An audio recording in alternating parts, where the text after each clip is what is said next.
Good afternoon, Copers. Hello, good morning. Good morning. Hello. It's Thursday, July 23rd, 2026. Day 4 of the Shiloh Hendrix trial. Her trial started on Monday. I haven't covered it. Today's probably the last day, so we don't have a verdict yet, but we should by today, later today. But we're going to go over everything that's happened so far with that. And we got some other news stories for you as well. Dan Bilzerian, Sneeko, and others accusing Nick Fuentes of being secretly Jewish. One of the things we're going to look at. I have some Blacktivities as well. And there's one other thing, but I forget. Anyway, let's get into it. John Carter said that he wants Elon Musk to give Mel Gibson $100 million to film an Odyssey adaptation with painstakingly historically accurate ships, armor, weapons, and castings with all the dialogue taken straight from the original poem and delivered in Homeric Greek. And Elon Musk says, I'm down. I said, Mel Gibson, if you can hear me. Probably nothing will actually come of this, of course. But I would definitely watch a Mel Gibson Odyssey. I don't know about Homeric Greek. That's a bit, you know what I mean? That's a bit much. Some other people already pointed this out, but Mel Gibson is not the most historically autistically accurate. There's a lot of, like, Braveheart was really bad for historical accuracy, which he got criticized a lot for, and then he tried to improve in his later movies, but there was still like a lot of inaccuracies in Apocalypto, at least according to historians that criticized it.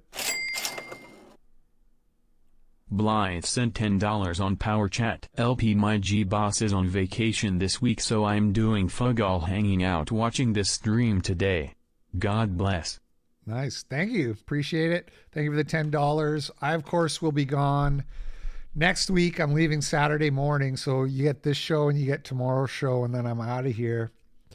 Can't wait. It's long overdue. It's like a month overdue. The plus side to your vacation being late is that it means there's less time for your next vacation. So I have this, and then I'm back for 7 weeks, and then I get another week off. So that'll be nice. I don't know how relaxing it's going to be going to Idaho with the kids and traveling. We're spending like the whole 7 days traveling. So it's usually not the most relaxing way to have your time off, but it should be a nice break regardless. Anyway, like I said, nothing will probably come from this, but you never know. It would be cool. And is Mel Gibson really busy? He's making isn't he making the Passion of the Christ sequel, the Resurrection movie? Sophie Cunningham, the basketball player from the NWBA who went viral for pointing at players. By the way, I can see my wife left the vacuum cleaner out. Sort of get that out of frame. That's triggering me. She is going viral again for a couple reasons. She said that she doesn't want men playing women's sports. Very normie, typical take that like 95% of people agree with.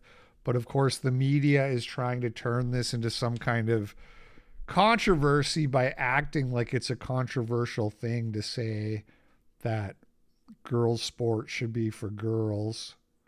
On that same vein, and that's where ESPN, you talked.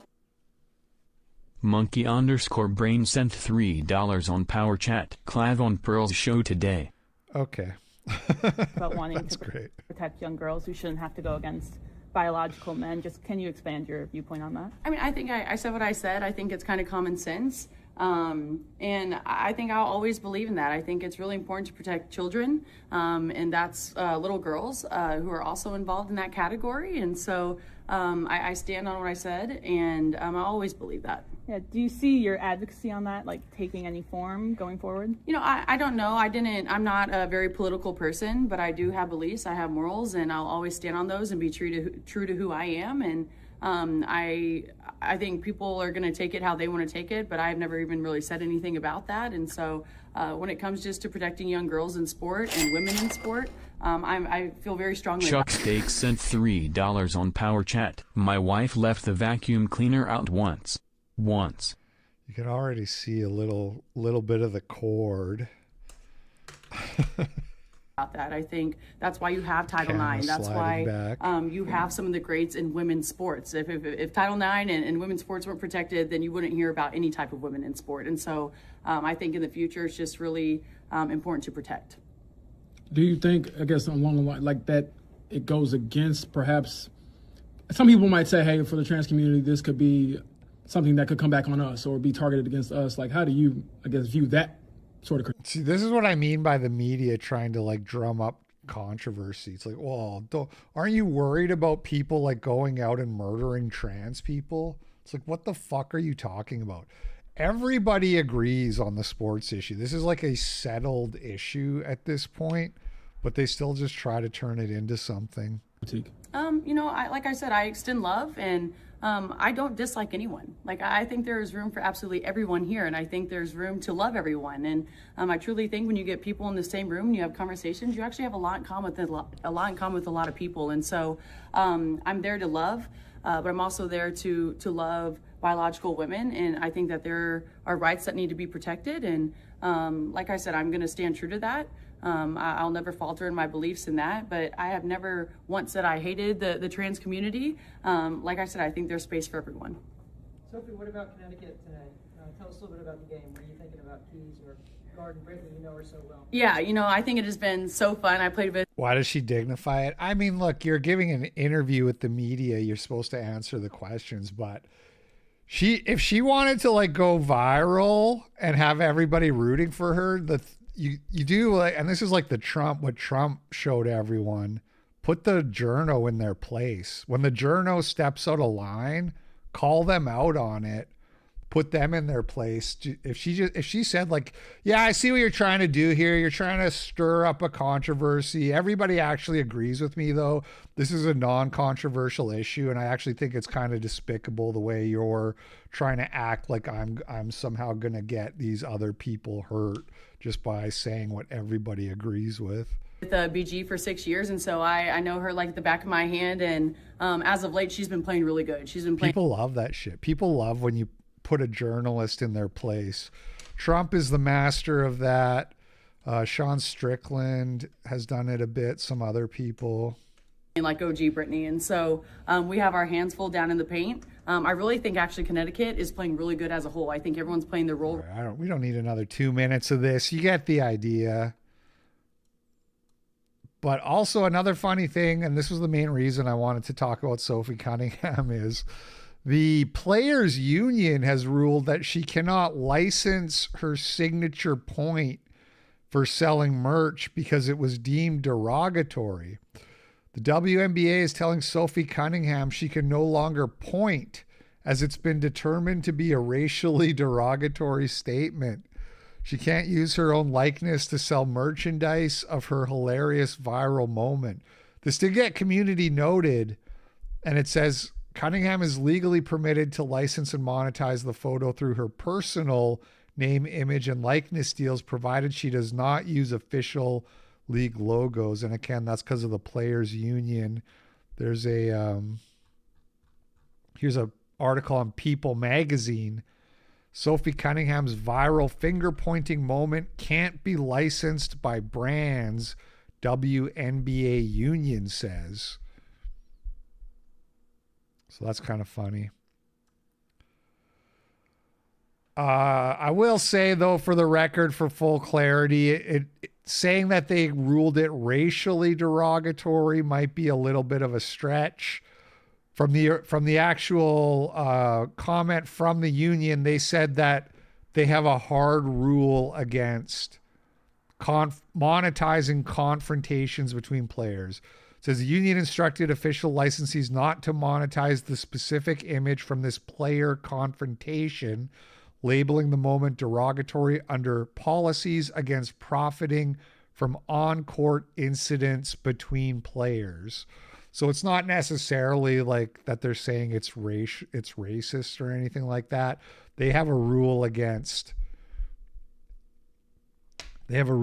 licensing stuff that it stems from a confrontation between two players. It's sort of a blanket rule against that. Owen Benjamin is going to be debating Jay Dyer on the Redheaded Libertarian podcast. Now, I did see her tweeting about this a few days ago, and I thought it was funny because this was like right after Jay Dyer had blocked me, and you kind of like, usually when somebody blocks you on X, you're sort of like, well, I'm not going to be hearing about that person anymore. You know what I mean? It's like Destiny blocked me a long time ago, and when's the last time we talked about Destiny on this show? Like 2.5 years ago about his lawsuit or whatever. Wonder what's going on with that, by the way. Anyway, yeah, so I never see Destiny because he blocked me. But I saw like 2 days after Jay Dyer blocked me, the Redheaded Libertarian tweets out and she says, we're looking for people to debate Jay Dyer on my platform. And I checked the replies, and of course there's people saying he should debate Corey Mahler, and then other people are replying and saying he'll never do that. He's scared. And I saw that and I was just kind of like, my work here is done. But anyway, I guess Owen Benjamin is going to debate him, but they don't know like the topic yet. They're still trying to decide on what. Okay, it looks like it's actually happening. And as far as I know, I'm still going to get Owen Benjamin and Andrew Wilson after I come back from my week off to debate the Tyler Robinson thing. Hopefully. Owen is not going to back out. If it doesn't happen, it will be because Andrew Wilson backs out. But as far as I know, that's still happening. Jay Dyer is down to debate. I don't know on what topic. I don't even care. I mean, I know he's a theology guy and probably wants to talk about Jesus and the only way. But I just want to see I just want to debate or whatever it's called. So I would like to do, is Tyler Robinson guilty of killing Charles Kirk? That is very relevant. He seems to have a very strong opinion. So that's my debate. That's me. That's with Andrew Wilson. That's the topic they were going to. So that they're definitely, if they do that, it's going to be stealing my thunder. But I saw a reply somewhere from Jay Dyer that implies that he doesn't necessarily think. Don't quote. It wasn't explicit, so I could have been misunderstanding. But it almost seemed like Jay Dyer doesn't think Tyler Robinson is guilty. I could be wrong, though. I'll stress that. It is Tyler Robinson. Shot it with a 30-06 after changing his clothes 3 times on a roof. So that should be fun. But he can pick anything he wants. Because I'm fascinated by characters that contradict themselves. Because it's funny. It's like super funny. That he's like this, you don't even get the joke, bro. I've read Aquinas like 5 times. Like he's this insufferable hipster comic. I mean, guys, I lived in LA for 16 years doing comedy at a very high level. And so there'd always be these hipster open mics. And Deep Calm sent $10 on YouTube. The stuff with you and Jay made me realize how actually cringe the theology debate brosphere is. The Cleve guy converted to EO like 10 months ago, not even sure why he's doing debate apologetics. It's crazy, dude. All debate bros are cringe. Like you spend like 5 minutes talking to anybody who is like a debate bro, and you're like, they're just like the most insufferable people. All they want to do is own you. All they want to do is own you and humiliate you with like a big audience of people getting off on seeing somebody get owned. The whole thing is cringe, but there's something about taking that and combining it with theology that just like takes it to the next level of cringe, you know? So anyway, I could go on and on about that, but I know what you mean. And me and my friends used to sometimes just go there and watch. Every now and then you'd have a genius, you know, like a Zach Galifianakis or a Mitch Hedberg. Like, you'll have one of these guys that actually acts over it. There was like, by the way, I just remembered, I saw him post Jay Dyer's like old stand-up comedy, and I was gonna watch it. Okay, I think it's only 32 seconds. Okay, I never watched it. It's a really short clip though. WN sent $20 on Power Chat. Irrelevant time wasting question. Have you tried caviar? I'm ordering oysters for a family gathering and there's a bundle including caviar and other types of fish eggs. Not sure if it's worth the extra money. Honestly, not that I like specifically recall. I might have tried it. I'm sure if I did try it, I didn't like it, even though I can't remember. But so basically, no. Basically, no. I'm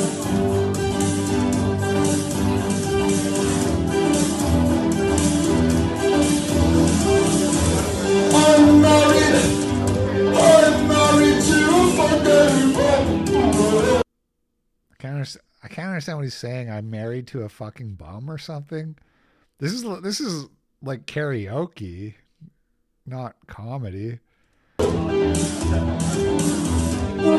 wedding.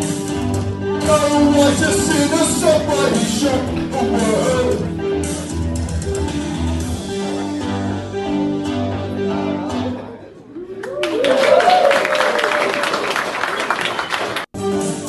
Okay. I don't really, I need more context, but also I don't care.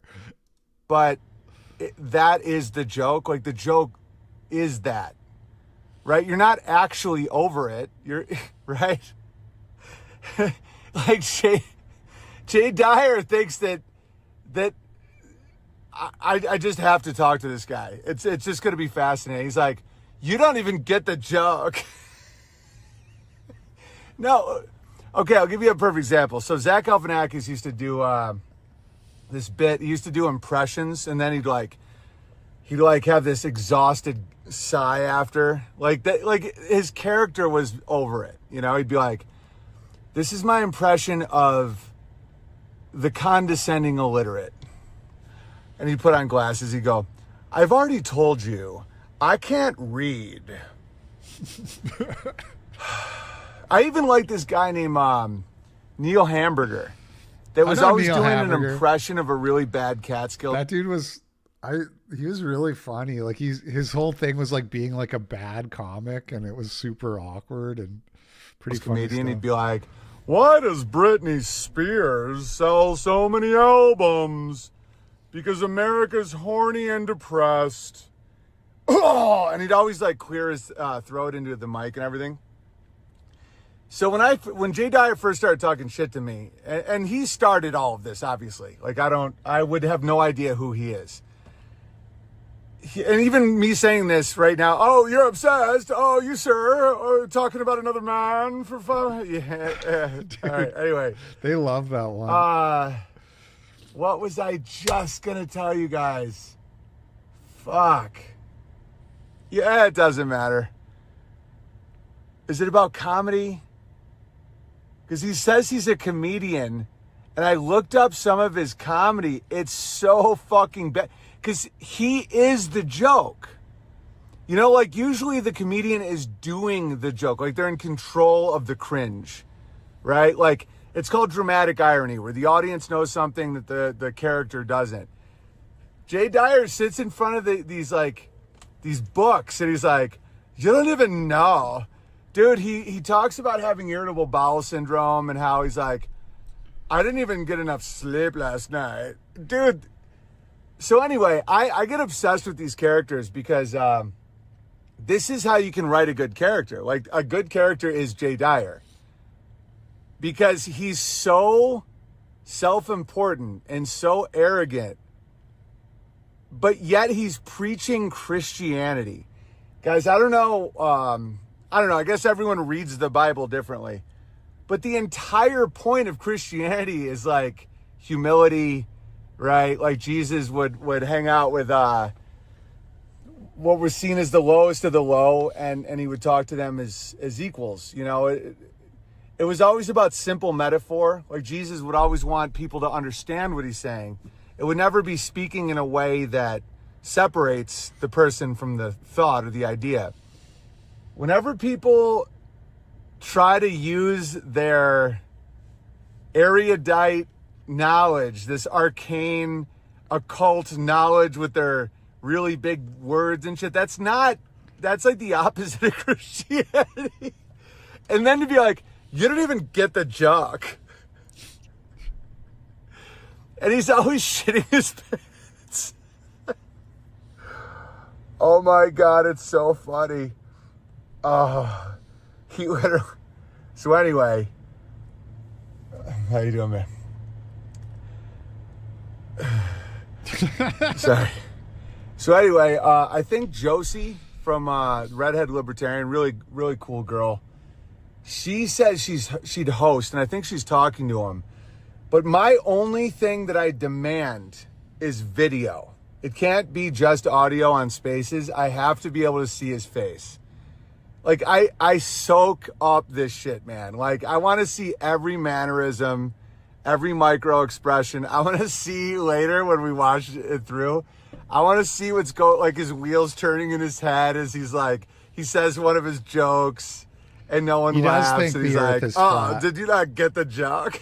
I hope they don't debate that though. That's like the least interesting topic. I want to see every moment of realization, and then he's trying to hide it, but yet he's like, he's got all these things going on. Like, how's it going to look? Okay. Top Lobster offered to host it at his studio,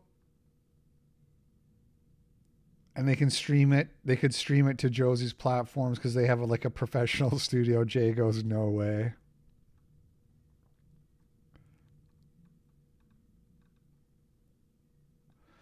I bet he backs out of the debate just like Pickle Jar Wilson did. I don't know. I'm not, like, no offense to Owen Benjamin, but I'm not impressed that you're willing to debate Owen Benjamin. You left a comment on your post, but none of us can reply because he has us all blocked.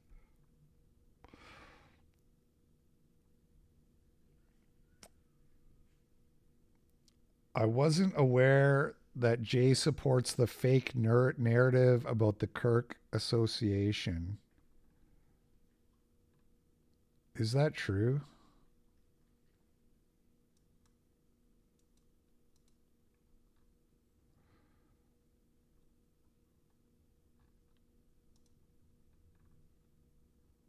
Wait, the fake narrative is Tyler Robinson is guilty, right? That's the fake narrative.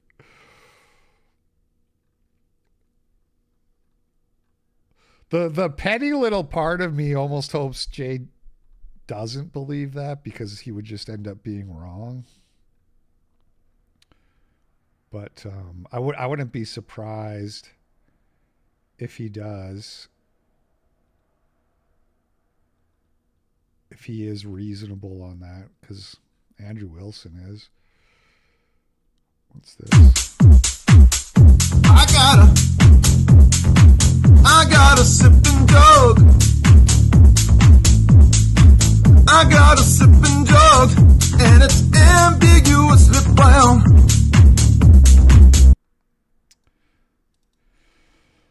Anyway, Jay Dyer wins on theology and philosophy, but you'll win if it's about the Charlie Kirk murder. The only way he can win that is if he frames the debate in a way that assumes Robinson's guilt and makes you work to prove his innocent, which Andrew Wilson tries to do.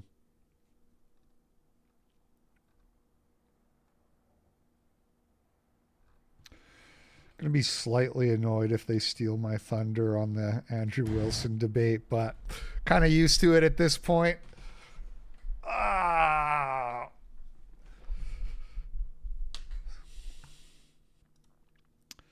So Sneeko has accused Nick Fuentes of being Jewish, specifically Sephardic Jewish, which is kind of a rumor that's been around for a long time because in Spain, the name Fuentes was like suspected of being crypto Jews. It was suspected that people back during like the Inquisition or whatever, during the expulsion, whose last name was or that Jews took that name Fuentes in order to hide the fact that they're Jewish. And according to Sneeko, Nick Fuentes confided in him that he is part Jewish. That's what Sneeko is now saying. Nick Fuentes, well, Pablo told me last year, and I wasn't going to say this for a long time because, you know, he did say this to me in confidentiality. But when you now are saying publicly to Laura Loomer Jigsaw to go arrest me, saying that I'm a terrorist, now selling merch with my name on it, I'm going to say publicly, you told me that you're a Sephardic Jew.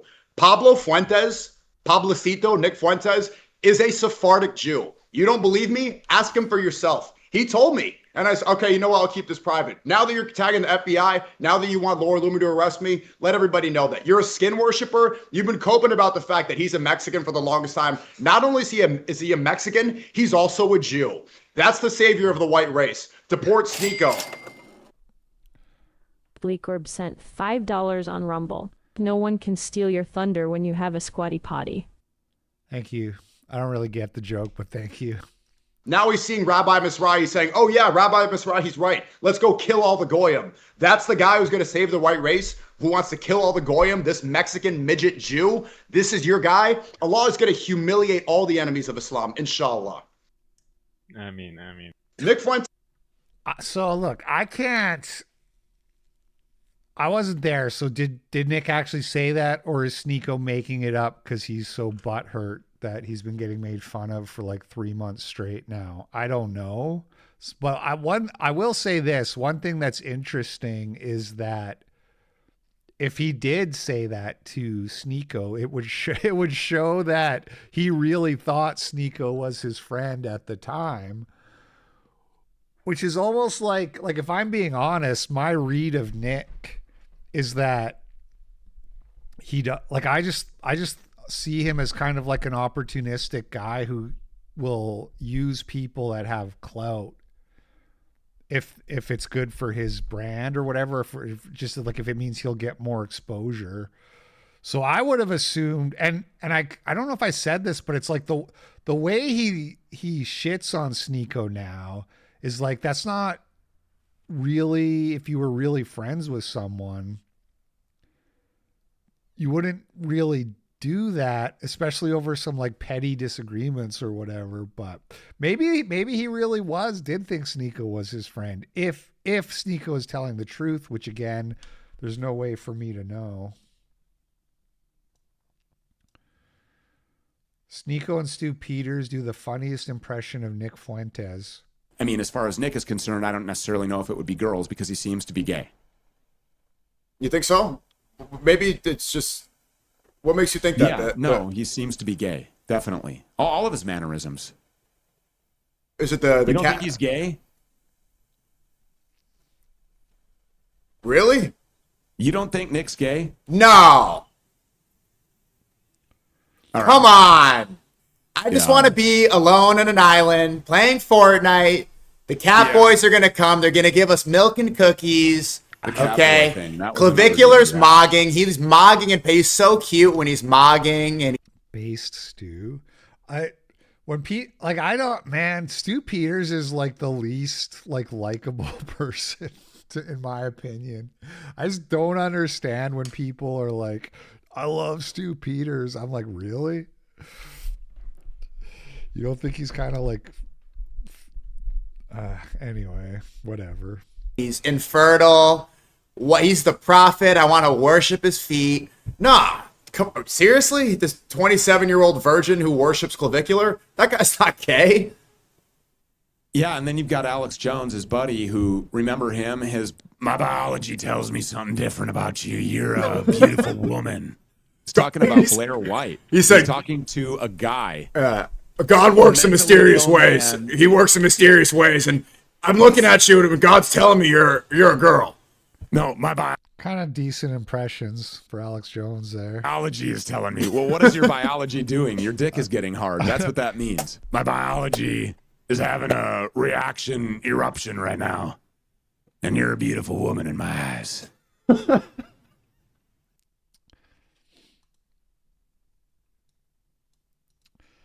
Okay, whatever about that. So the Groypers immediately pointed out that Nick has shared his DNA results years ago, which reveal that no Jewish DNA in the results that he's posted, mostly Italian with like some Native American. I think Nick's DNA says 80% European, which makes me feel a lot better about my 98%, because I see people posting their 100% European, and I'm like, damn, I'm a fucking mutt. I'm a Mongoloid. I'm a mongrel. I'm only 98%. Then I see Nick's like 80%, and I think, you know, maybe 98's not so bad. But Jake Shields says that Sephardic Jewish shows up as Italian. So this is like a conversation with Grok or whatever. 23andMe often reports Sephardic Jewish ancestry or parts of it as Italian. 23andMe has a clear Ashkenazi Jewish category.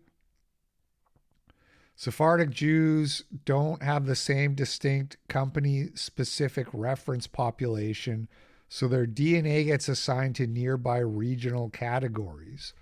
Sephardic Jews lived in Iberia for centuries, with significant genetic ties to Southern European populations. By the way, Jake Shields' actual tweet says, Nick's DNA test shows he is 27% spheroidic Jew. Spheroidic, which there's some pretty funny replies down here.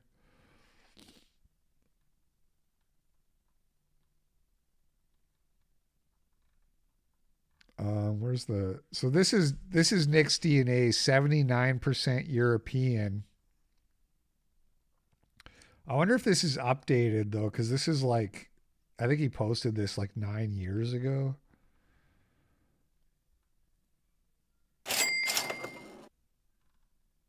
Appalachia Invicta sent $5 on Rumble. LP, what is your 2%? Please don't be a tribe member. No, I think I have it. I don't know. Let me see. Not Jew. I'm trying to think of what would be the best word for me to search to find it. I know I have it in my email too, I think. Because I think I would say when I post it, I'd be like, no, I'm not Jewish. So that's why I'm trying that one first.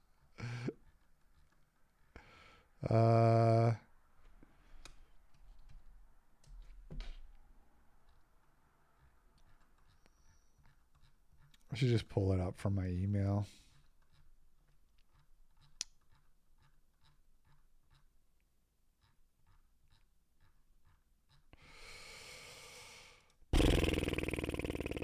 Hold on.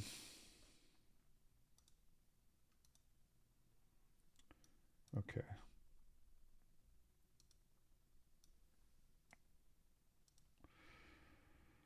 %91.4% British and Irish, 7.2% Scandinavian, 0.7% Western Asia, North African.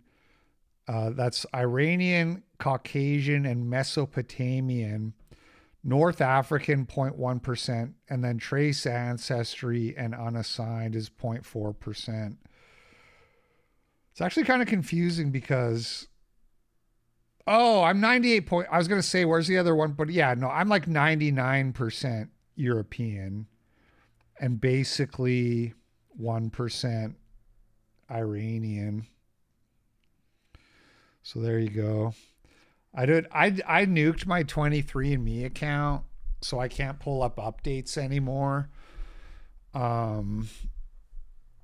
Which I kind of regret now, but I did it because they went bankrupt and they were selling it, and it was kind of like, oh, I don't know if I just want just anybody. So I nuked my account and deleted all my data.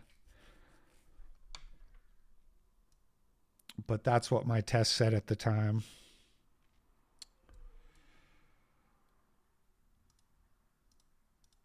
Anyway, this is the one I was looking for. It's like a spherical Jew, a spheroidic Jew. Anonymous sent $5 on Power Chat. Grok said that 23andMe didn't start tracking Sephardic until 2024. Yeah, I was wondering about that because they're always getting more sophisticated. And so I wonder what his test would say if he took it now.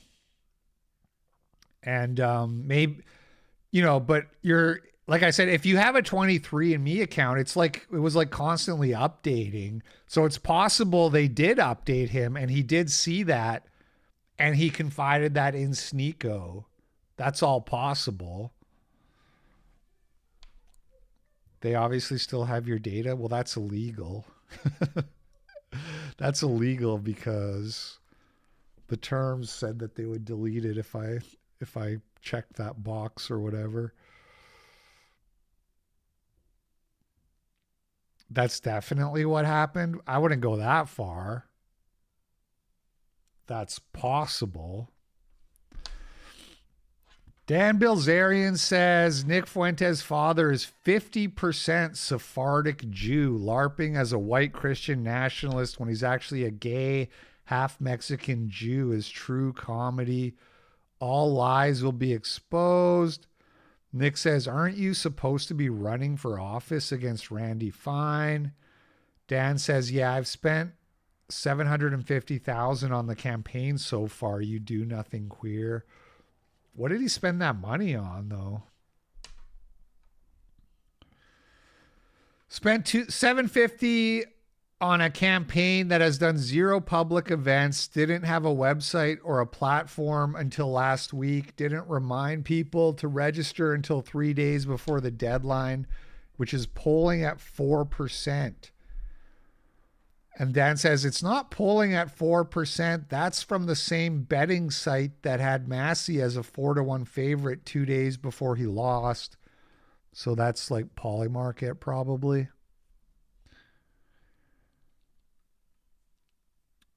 Nick says, do you really want to get into your Jewish dads, and dads plural, and how your daddy is a literal finance Jew scammer? You don't even deny it. Dan says, yeah, my dad is a piece of shit. He's 23% Jew. I don't deny anything, but please let's hear about your half Jew dad that you've been hiding. So the fruit doesn't fall far from the tree. Yeah, 2 lying pieces of shit. Dan says, you and your dad. That one's kind of funny. And tell you, man, it's lonely being the only white man in the alt-right. That's all I know. All I know is it's lonely being the only white man. Nick does not deny that he is Jewish. He instead responds to Dan Bilzerian saying, you're Jewish as well. Seeing what is happening, I'm once again being accused of being Jewish. You got that? For the 6 millionth time, we're shuffling the deck. Let's see. Gay, Fed, Jewish, Mexican, short. You got all that? I feel like everybody's made up their mind on these things. But once again, I'm getting called Jewish by Dan Kazarian, who is in fact Jewish himself, which is delicious. He is admittedly 12% Jewish. His dad's Jewish. And he's saying, but your dad is Jewish too. And it's like, what's your point? Like, and you're Jewish as well. Seeing You're Jewish as well. Interesting choice of words there. Could technically be interpreted in a way that's not him admitting to being Jewish, but it definitely kind of sounds like it. Now, I don't know if that was clipped out of context or what, because this is clipped by a hater, and I didn't watch the show last night. But there you go. Yeah, also, the delicious thing, too. Oh, that's just delicious. It's like not really helping with the gay allegations either when you say stuff like that. Oh, that's just delicious that he said that.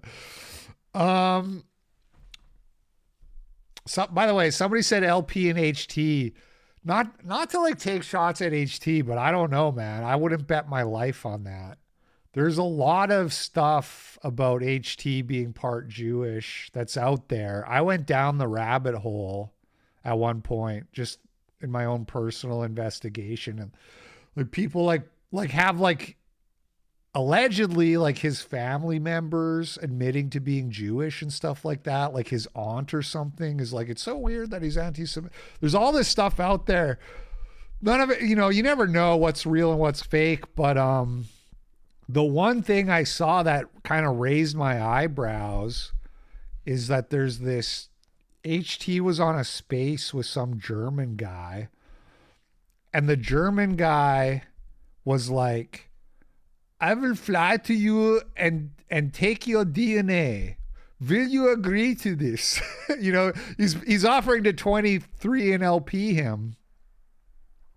He was offering to 23andLP Handsome Truth, and Handsome Truth acted all like indignant and offended and was just like, how dare you? How dare, no way. Fuck you. I'm not talking to you.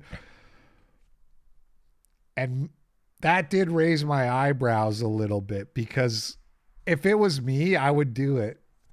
If somebody was like seriously that convinced that I was Jewish, I'd be like, yeah, sure, you can take my DNA. And then we will. So the way 23andMe works or whatever is you put like, you spit in like a vial and then you put it in the mail. So I would like do that, and then I would have to go to the post office with the person to make sure that the chain of custody was kept intact.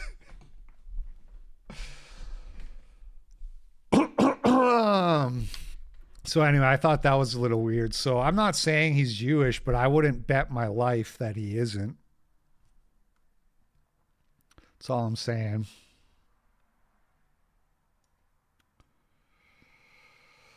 Sneeko claims Nick is Jewish. Within 24 hours, someone finds a clip of Sneeko admitting he's Jewish. Yeah, everybody knows Sneeko is part Jewish. That's so.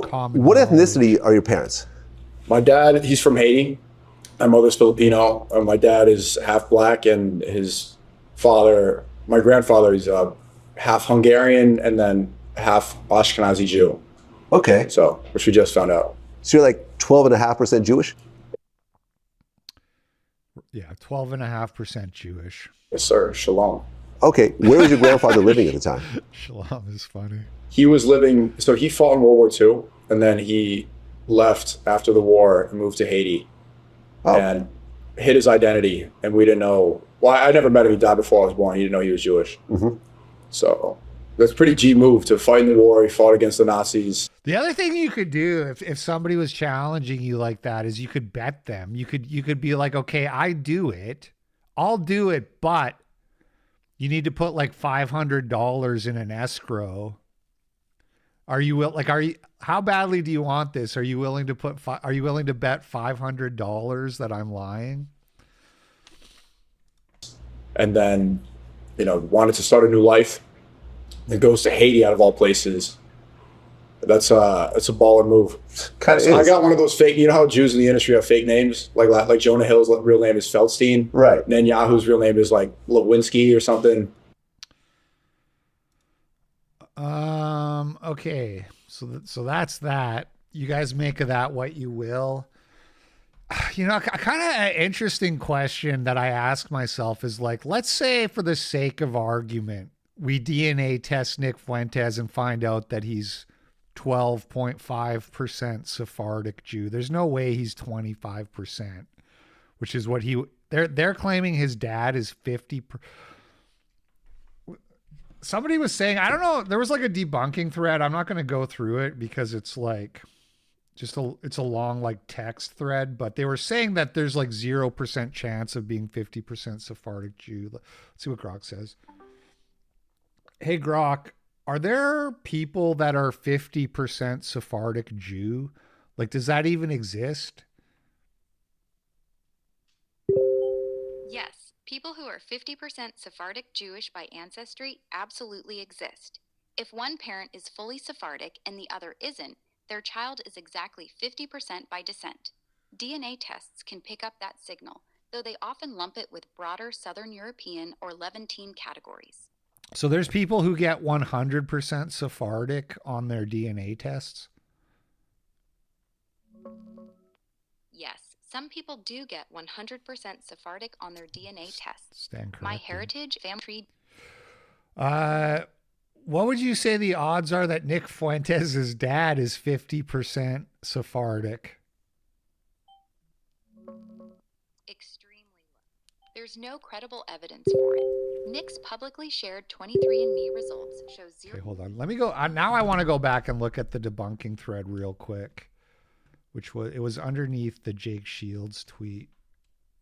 Seeing what is happening, I'm once again being accused of being.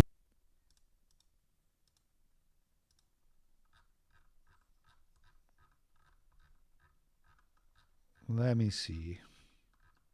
Let's get to the bottom of this. I don't know that much about Sephardic Jews personally. I don't know about you guys. Oh, it's in here somewhere. What?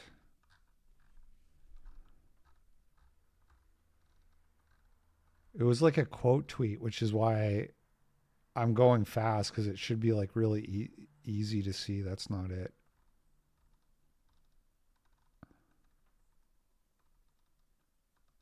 Huh.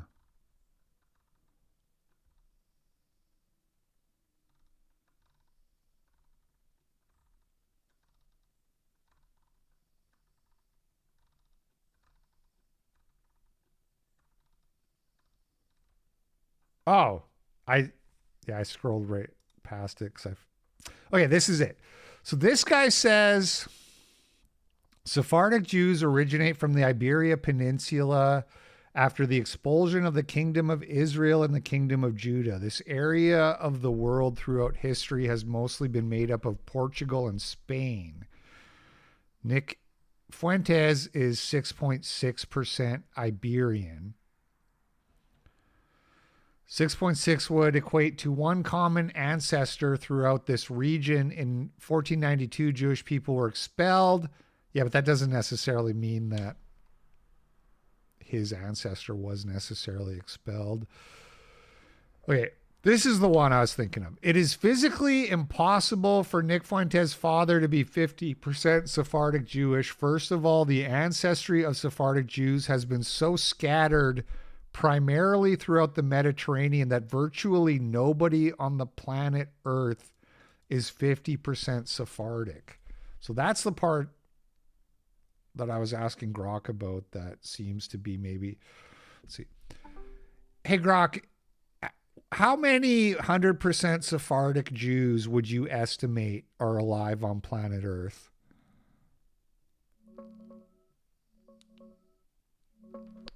I'd put it at a few 100,000 at most. People with no detectable non-Sephardic admixture on a DNA test. Broader counts of Sephardic or Mizrahi Jew. So this just seems inaccurate right here. Virtually nobody is 50%. I mean, Grok could be wrong too. It's not like Grok knows what the fuck it's talking about. But Grok said probably hundreds of thousands, or at least 100,000, 100% Sephardics. So 271 at most. Anyway, We need the updated, obviously we need the updated 23andMe. That's the only way to put this to bed. Patriot Front is a prime example of leading by example. I agree. You know, the thing is it's like slow news week. There hasn't been a lot going on for the last couple weeks. That's like the kind of like big newsworthy event that everybody cares about. And whenever that happens, you get more drama. Whenever the news slows down, the drama always like comes up to compensate because people need views. So they have to do something.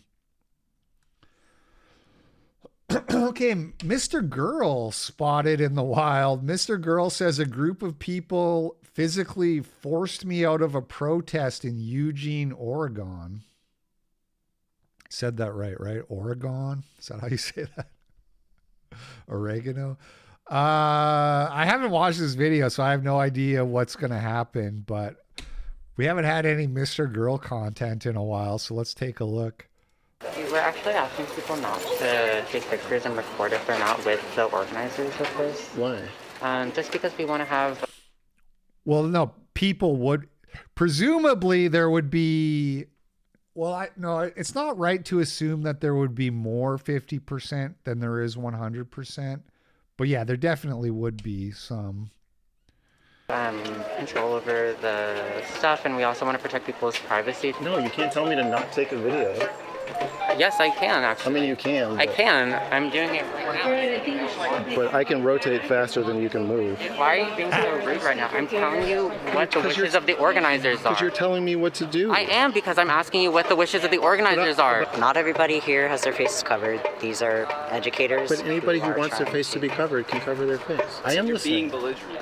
I'm listening. Like this is... But This is exactly what we're saying. Why are you doing that? It's always weird to me, like, you do a protest. The point of a protest is to get attention. People show up to film the protest, presumably bringing attention to what you're doing. And then you're like, no, don't film us. We don't want to be filmed. It's so weird to me. Yeah, that's really not welcome here. What is the point? If you're not, what you're doing is disrespectful. Disrespecting our movement, why don't you disrespecting what we're standing for. if you don't want to be filmed? It's a public demonstration for the purpose of spreading this. That doesn't mean that we're safe and that our identities are like free for you to put out in public on who knows what sites. The one and only Mr. Girl. I'm a rapper. Oh, and you have this video called like "Opinion on Trans Women from a Fetishist Perspective." Oh, cool. That's really cool. Yeah, my opinion on that from a trans woman perspective is. Yes. Do you want to know it? Do you want to know it? Do you want to know it? Do you want to know it? Please don't show me your dick, sir. Sir, please don't show me your dick. I know, I can tell where this is going. I can tell you're aroused. Do you want to know it? Do you want to know it? Don't touch me. Don't touch me. Don't pursue me. I didn't think okay. So it's okay when we respect your... I don't think you want us to... Sorry, I meant ma'am. Ma'am, please do not show me your dick. Respect your rights, people respect ours. Back up. You want us to respect We're your just privacy, walking, but you won't we're respect respecting your ours. person. Why are you still here? I have not touched you. I have not touched your camera. You did touch me. I did not touch you. You did touch me. I'm maintaining a clear difference. Here. We're not going to respect. I'm not trying to dox you. Get your face out of the fucking camera. Yeah. Out of my face. Get the fuck out of here! Get out of my face. Get the fuck out of here. Get I'm not out of my fucking face. playing with you. I don't care. I don't care either. You're really testing my fucking buttons. I don't give a fuck about your camera.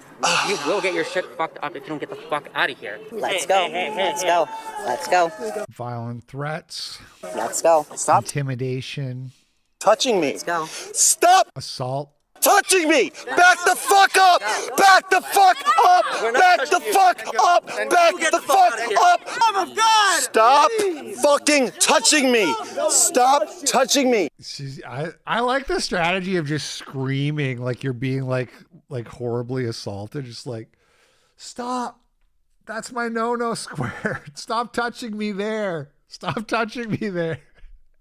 Just screaming at the top of your lungs. Stop touching me! You need to leave. It's kind of like taking their victimhood thing and like turning it on them, you know? It's time to go. Stop touching me. Stop pissing on my face. It's Stop pissing on my time to face. go. Stop. Why are you It's pissing on my time face right to now? go. Stop pissing on my face. Time to Stop go. fucking pissing on my face. Say it loud, say it clear. We WN sent $5 on Power Chat. Such feminine young ladies. Thank you, Wandering Neanderthal. don't want no fascists here. Say it loud, say it clear. We don't want no fascists here. Say it loud, say it clear. We don't want no fascists here. Fuck out of here. Get out. Mr. Girl, the famous fascist, Jewish pedophile, Mr. Girl. Self-admitted, by the way. I mean, he's got a song called I'm a Pedophile, so... Get the fuck out of here! Get the fuck out of here! Get the fuck out of here! Get the fuck out of here! Some people claim the song is satirical. What do I know? Okay. Let's talk about Shiloh Hendrix, who is on trial this week. She started Monday with jury selection. We got the whole breakdown, every detail there is to know. We're going to go through what's going on with her case. But starting with, everybody's saying, you know, she's a very comely lady. Is that the right word? She's fetching young woman. The real Helen of Troy. Battle of good versus evil. And then Hendrix posted this, which I was almost going to use this for the thumbnail because I like the goblins. That's a nice touch. But I decided to go with the real picture instead.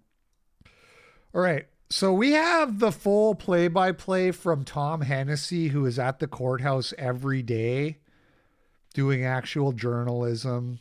And we're going to get to that, but we'll start with, like, what is the actual media saying about this?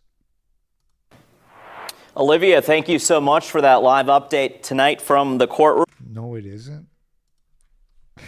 Comely. Pleasant to look at, attractive or suitable.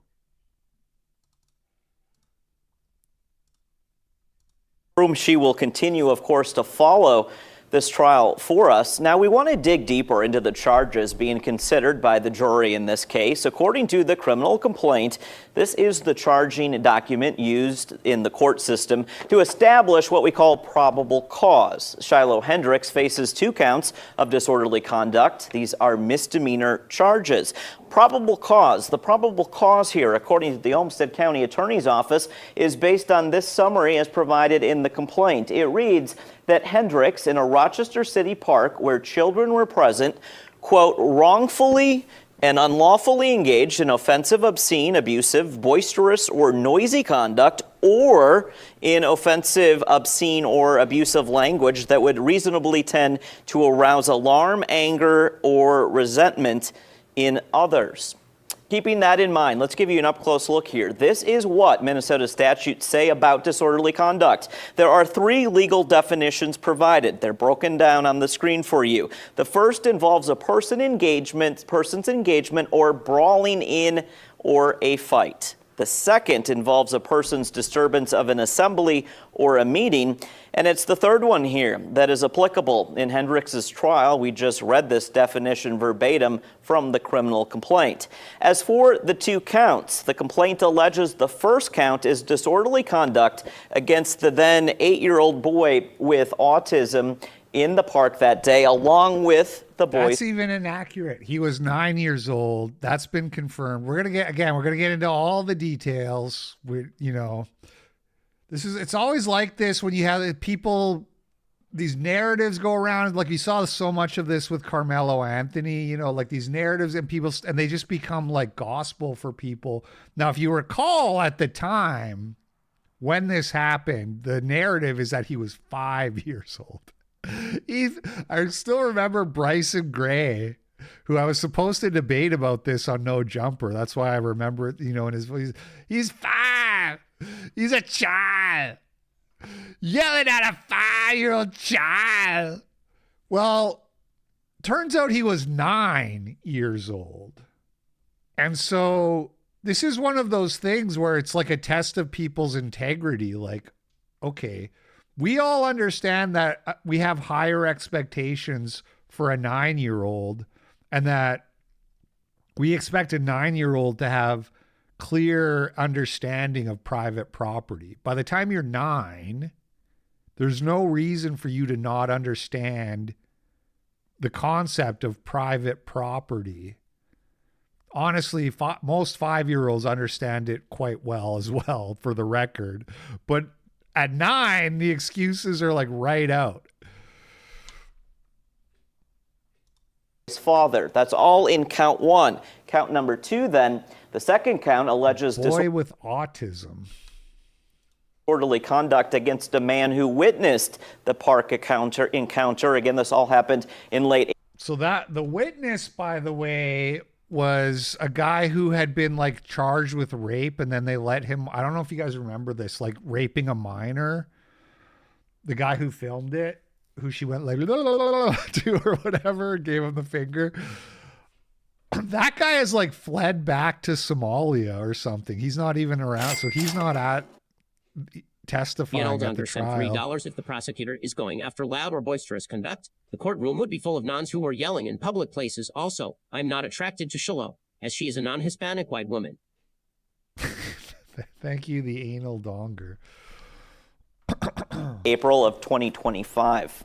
In Minnesota, the maximum sentence for a disorderly conduct conviction, remember, it's a misdemeanor offense. It's 90 days in jail, a $1,000 fine, or both. So up to 90 days in jail and a $1,000 fine. Now here's a video from yesterday where they're going over what's happened in the trial so far. We are continuing to follow the trial of Shiloh Hendrix, the woman accused of using a racial slur towards a child. Recob sent $25, and here we see a lovely woman being persecuted for being white. Fascinating. Thank you for the $25. Appreciate the dono. Yeah, I mean, that's all it is. Flip the races. This never has charges brought on it. It's the same with Chud the Builder. It's why, not to rehash the whole thing, because I went at length about Chud the Builder, but it's like, if you don't understand that he's being prosecuted because he's a white guy who offends black people and that's it, then you're not paying attention. We see this over and over again. In a Rochester park last year. Day 3 continued today with more testimony from the father of the boy who was the alleged target. KIMT News 30's Griffin Makrovich joins us live from outside the Olmsted County Government Center. He has been following today's developments and joins us now with more. Griffin, what can you tell us? So let's pay attention to how the I haven't watched this, so I'm not saying, but I've read a bit of Tom Hennessy's breakdown of what's going on. So we're going to compare and contrast that with how the news is reporting it. Yeah, Sam, this has been a very lengthy trial here. All the lawyers I'm talking to say a misdemeanor trial usually takes about a day or two, but this is now day 3. We're entering day 4 tomorrow of Shiloh Hendrix's trial. Let me give you the latest on what we learned today. The trial began with where we left off yesterday, with the defense continuing the cross-examination of the boy's father, the first witness. Now, the defense argues that the witness gave inconsistent answers to both the defense and prosecution, and that his court testimony differs from the police interviews he gave on May 8th and May 9th of last year. The defense also touched on the GoFundMe account set up by the Rochester branch of the NAACP. Now, according to the witness, the NAACP contacted the father, notifying him that they had set up a GoFundMe account in his name for the child, but they had actually been dealing with some fraudsters who claimed to be the child's parents prior to him and had advised him to go to the police. Now, we understand that those fraudsters have been prosecuted and that the money did actually end up going to the father. The GoFundMe raised over $340,000, and the witness says that $336,000 have gone into a trust set for the boy. Now, the 9-year-old kid steals a lady's sauce packet or whatever the fuck it was, takes her stuff, and gets rewarded with $336,000. Prosecutor then called an RPD investigator into the stand. The sergeant interviewed this witness, the boy's father, on May 9th and confirmed that Yeah, the guy who filmed was like, he had like raped a minor, him and some other guy, and they brought charges against him, but they dropped the charges for reasons that were never. So he's not a convicted pedo, but he was charged with raping a minor. They dropped the charges for no apparent reason, and now he's like fled back to Somalia, is what I understand. witness was telling the truth, that the testimony he gave in court was the same exact words and language he was using during his interview on May 9th of last year. Now, the state then rested their case, and we will reconvene tomorrow at 8:30 a.m. to pick up day 4 of the trial. But I think it's worth mentioning that after the state rested, it did come to light that apparently another media outlet here in Rochester, somebody commented on their Facebook saying that one of the reporters from that media outlet had actually been in contact with one of the jury members, which is illegal. Now, the court does plan on questioning the jury about whether or not they've been speaking about the court case outside of the courtroom tomorrow when we reconvene, but we'll have the latest for you. Live in Rochester, I'm Griffin Makrovich for KIMT News 3. Back to you, Sam. Thank you so much, Griffin. And of course, be sure. Honestly, if this has happened before, and they don't usually throw the trial out just because the journalists, like, I remember something like this happening in the Rittenhouse case, and they banned ABC or whoever it was, whatever the news organized, they said, you guys are banned from the courthouse. That was like the punishment. But it would be cool if some retard journalist got the whole trial thrown out. That would be like, I would take that way over like going, because I don't trust the jury. Now, the good news is the jury is like, it's 8 people. It's an 8-person jury. And I understand that 7 of them are white and 1 is Asian. So that's like the good news. The bad news is it's 5 women and 3 men.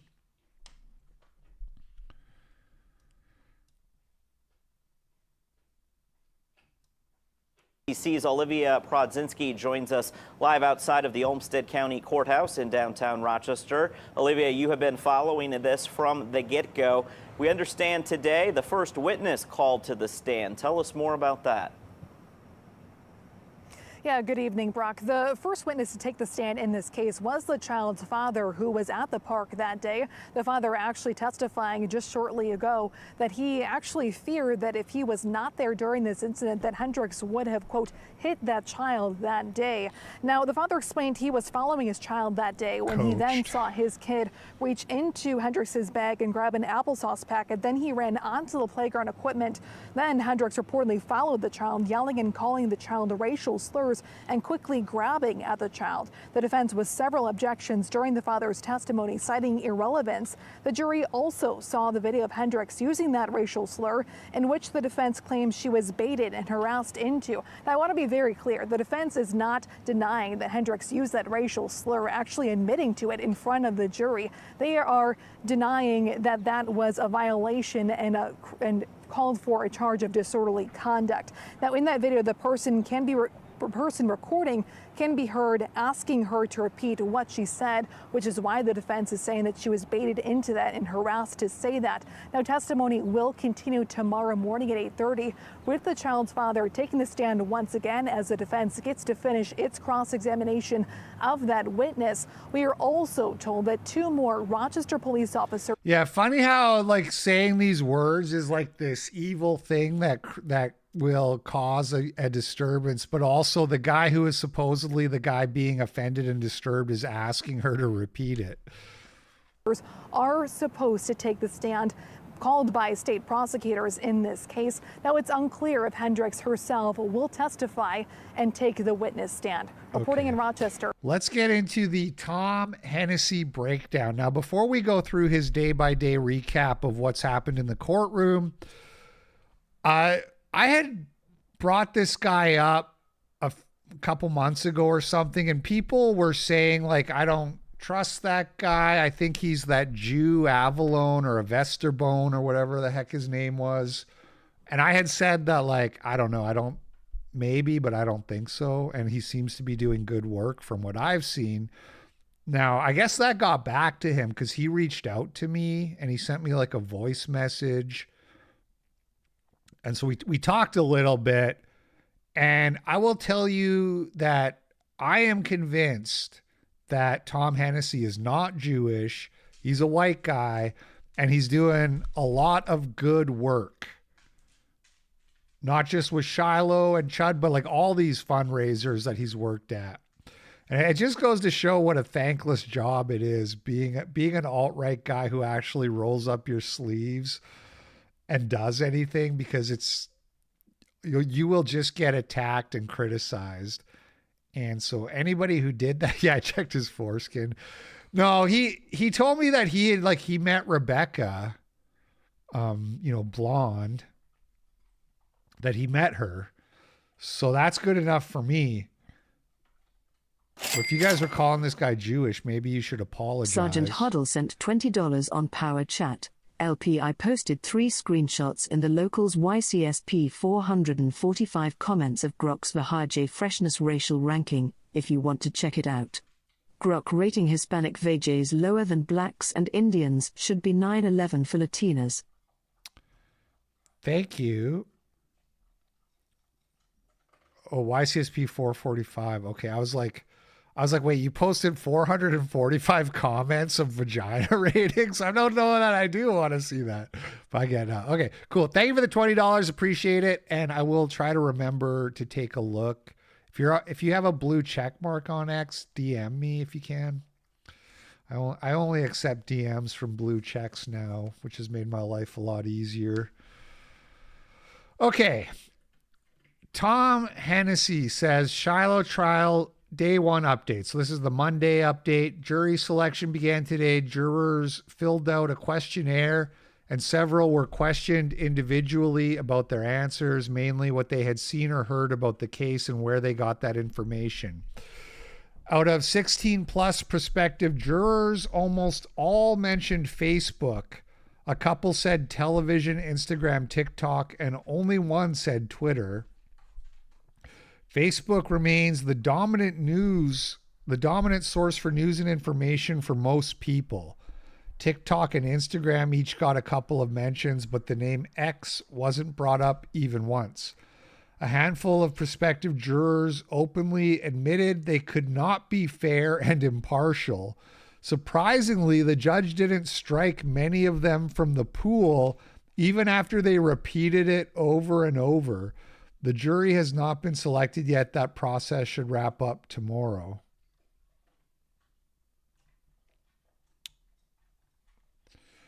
So nothing happening on day 1, just jury selection. Day 2, the state continued its questioning of the first witness. This isn't the day 2. Where's the original? Here we go. Hold on. I hate this style of threading where you keep quote tweeting yourself instead of replying to yourself. But okay. So we saw this day 1. We just read this. Okay, let's go back to this one. Day 2 noon update. The jury has been selected. Opening statements will begin shortly. Oh, wait, did he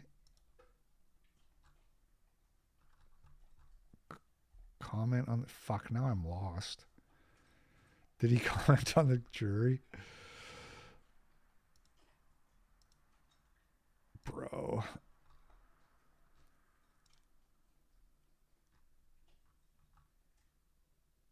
Okay, this is the one I was looking for. Sorry. I just wanted to see if he replied about the jury at all. Okay. Because I know he talked about the jury somewhere else. All right. Sorry. Day 2 update. The state's first witness, the father of the child, testified that the child was actually 9 years old at the time of the incident, not 5, not 8. He further testified that he wears a police-installed ankle monitor because the child runs off 2 to 3 times per day and must be held by the hand at all times. Hold up. So the 9-year-old kid has a permanent ankle monitor and must be held by the hand at all times, and yet was allowed to go get into Shiloh's stuff, clearly not being actually watched by the father, despite what a problematic kid it is. Dude, why is fucking X not loading the replies? This is like pissing me off, man.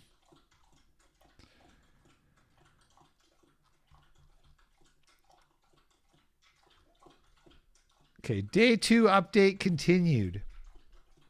The state continued its questioning of the first witness, the father of the 10-year-old child, who was 9 at the time. Two interpreters were required, rotating every 30 minutes.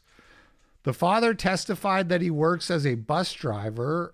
Odd, given that he does not speak English and bus drivers typically need a driver's license with English proficiency requirements. The viral video was then played for the jury and the courtroom. After laborious, often repetitive, and seemingly coached questioning by the state, the father eventually stated that he saw his son take an item from Shiloh's belongings. He said Shiloh chased after the boy, and he believed she was pursuing him not only to retrieve her property, but also to rumble with or strike him. Just as defense attorney Brian Karalos began his cross-examination. And user 87 sent $20 on Power Chat. Women on the jury might be good on this one. The videos from the incident clearly paint a picture of a mother protecting her child unless you're a completely disingenuous anti-white. That's true. That is true. You never know. So if it were me and I got to choose, I would choose men.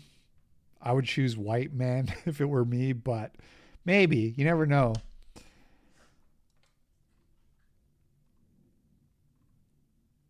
This was the fundraiser that was mentioned, the NAACP, which if you look at this and you go, it still says he's 5 years old. If you go back to the original, right here, this was the original post.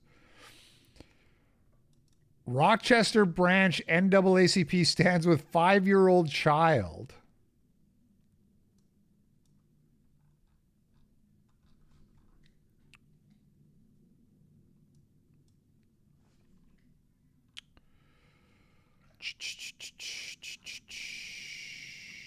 Okay.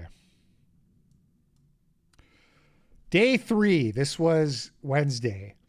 Shiloh's attorney continued cross-examination of the father. After asking the same question 4 different ways with the help of translators, the father admitted under oath that portions of his testimony from yesterday do not match his interview with investigators last year. Yesterday, the father claimed Shiloh ran after the boy not only to retrieve what was taken from her, but also because he believed she intended to strike, fight, or rumble with his son. If she intended to do that, then what stopped her would be the obvious question. Shiloh's attorney pointed out that the original statement to investigators made no mention of that. The father was also asked multiple times whether he or his family had any involvement in a fundraiser. He answered no each time. Court is now on lunch recess. Part 2.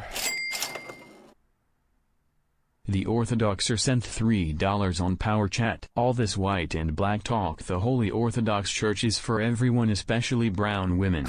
I can't stop thinking about brown women. Oh God, when will I meet my brown clown? Thank you, the Orthodoxer. Shiloh's attorney methodically walked the father, Shire Jamale, through his testimony, allowing him to impeach himself on multiple key points, seemingly to the growing confusion or surprise of the jury. Jamale's description of Shiloh's conduct yesterday differed dramatically from his earlier statements to police. He struggled to reconcile those inconsistencies and repeatedly doubled and tripled down, even when confronted with clear evidence from prior recorded testimony. The testimony regarding fundraisers was especially bizarre. Jamale stated at least 3 or 4 times that he had not been involved in any fundraiser for himself or his family. When confronted with evidence showing otherwise, he initially refused to review it to refresh his memory, Moments later, he suddenly admitted working with the NAACP to raise money for his family, even knew the exact amount received. He then claimed he had full control of the funds with no conditions, insisting the NAACP had set up no trust and that all the money was deposited directly into his personal account without any stipulations. So that, of course, contradicts what the media said. But that's interesting. I would have to go back and watch that report again because I don't remember. I remember they said it was a trust, but I'm trying to remember where they got that from. Was that based off of the testimony or was that from them getting a comment from the NAACP? Additionally, the father initially said his son was 9 years old at the time of the incident. After the child's birthday was clarified on the record, he was correct. Oh, the boy was actually 8 at the time and is currently 10. Okay, so the dad didn't know how old the kid was. Okay, so he was 8. Okay. The state has now rested its case. The defense will call a few witnesses tomorrow morning, followed by closing arguments. I expect the case to go to jury after the lunch break tomorrow. What time zone is Rochester? We should check for an update here. Jury instructions will include breach of peace language related to the disorderly conduct charge. You know, the problem is the language says that it's illegal to say something offensive. And so people will be like, oh, well, the N-word's offensive, so you broke the law. And so, you know, hopefully the defense is bringing up the Supreme Court rulings that where they already determined that racial slurs were not inherently a breach of the peace.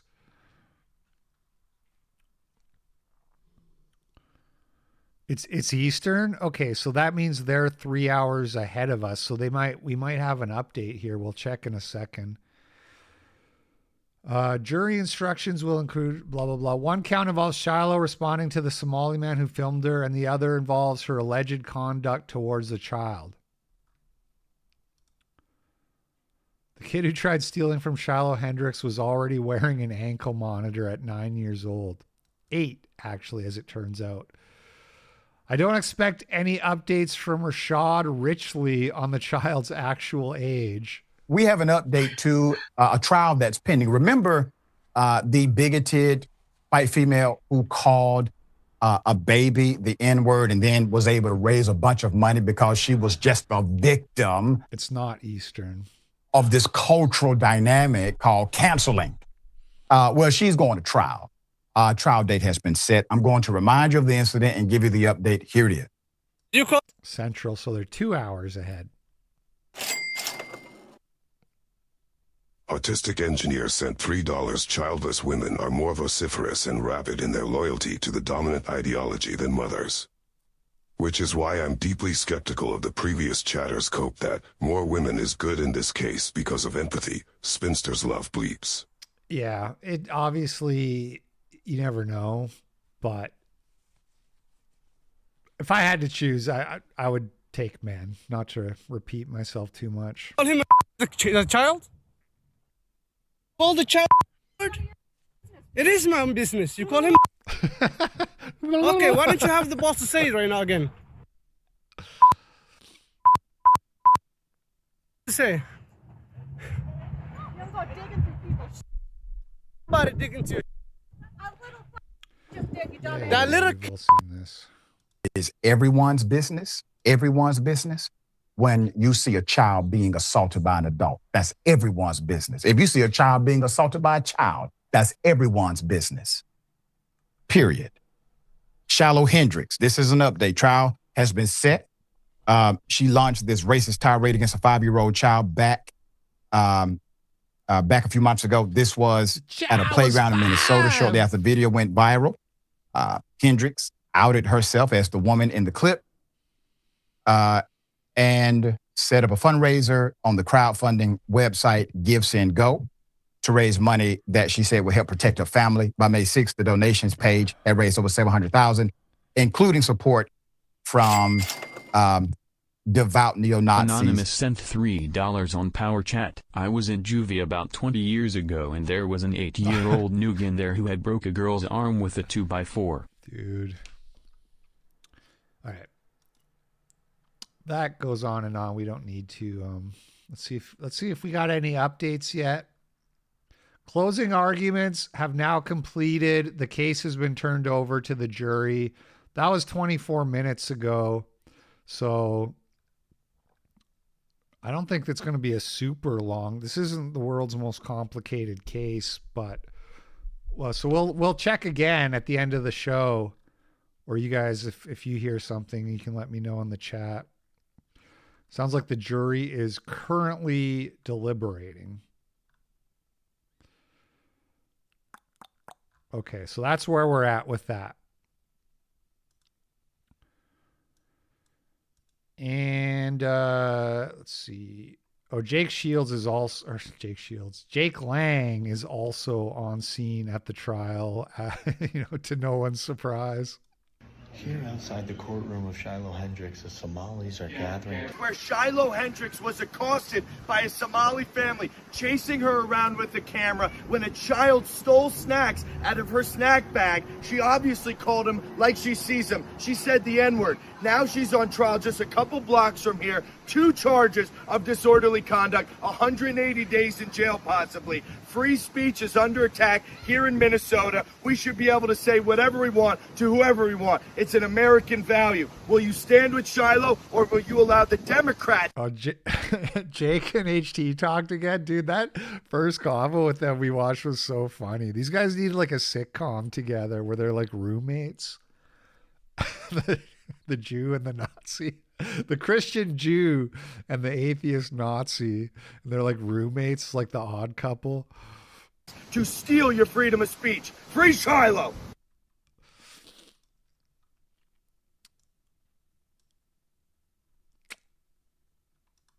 In Massachusetts, they are passing a bill for a government state commission.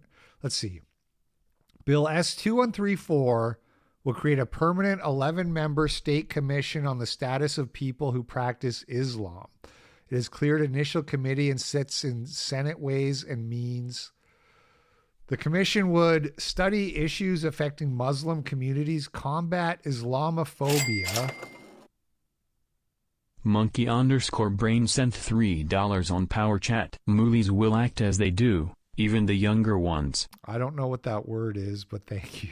I don't know what that means, YouTube, but thank you. Combat Islamophobia. Recommend qualified Muslims for appointive government positions at all levels. Advise on policy and legislation. Operate with staff and state resources. Why would you ever in a million years want your tax dollars paying for this? Massachusetts has no equivalent permanent commission for Christians, Catholics, Jews, Hindus, Buddhists, or any other religion. A temporary special commission previously addressed anti-Semitism. Other existing commissions focus on racial and ethnic groups rather than single faiths. Yeah, let me guess. There's no white commission.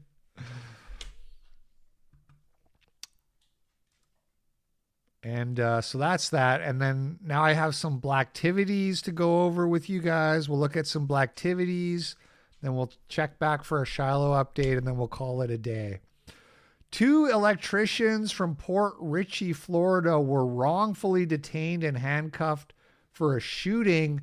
Female officer can be seen repeatedly giving confusing orders. Hey! Hold your hands! Hold your hands! I'm not. On your back! On my back. On your stomach! On my stomach? Yes! Monkey_brain sent $3 on Power Chat. Mooly is short for Moulinian. Thank you. Thank you, Monkey Brain. We just here working, ma'am. That's it. I only have tools on me. Which way? This way. Just secure them for now. I got you. I got you covered. Secure them. Get on your back. Until we figure out what's going on. On my back? On your stomach, sorry. On your stomach. On your stomach, sorry. You're fine. This is... Secure you. You all are not under arrest? You're not under arrest. Just detained. There's a shooting. Yeah, I understand. Officer, no shooting. Yeah, we just bystanders. I didn't know you get cuffed up for being a Be bystander. quiet. Please, you're not making it easier. I'm just working though, ma'am, and you treat me like I got something to do with it. Sir, please. It's already bad enough for my skin this color. So this is funny to me because, okay, so these two electrician guys, they're black. They are complying completely with the commands, but also like respectfully being like, we're just here working. We're not, we're not the shooter. It's almost like a textbook of how to actually deal with police correctly, which is, so it's surprising that they're black, where it's like, okay, you can tell them that they got the wrong guy, but don't be belligerent and also do everything they tell you. Kind of funny. And a good way to not get shot is to just listen to them. You know what I mean? Sit down here. Okay. So that's the amazing part. It's like they're complying and she's not shooting them. Can you just sit against the wall? Please scoot yourself over. This is crazy. And then I'm out of here again. Hey, sit still. She told me to scoot over there. That's fine. Yeah. What y'all want me to do? Okay, y'all confused and y'all look scared like y'all don't know who y'all want to shoot. Don't shoot. Yeah.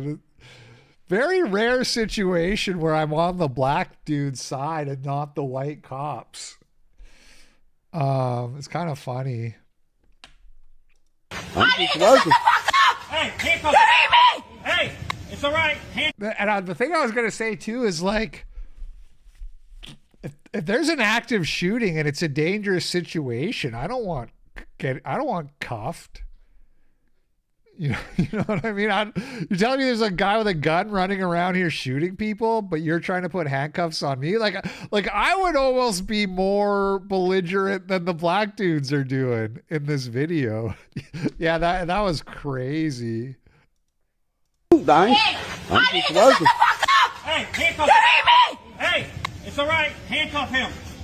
Handcuff the second guy. We're good. I need your badge number, man. This is crazy.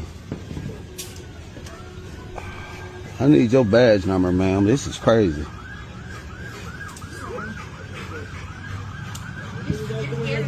You're fine.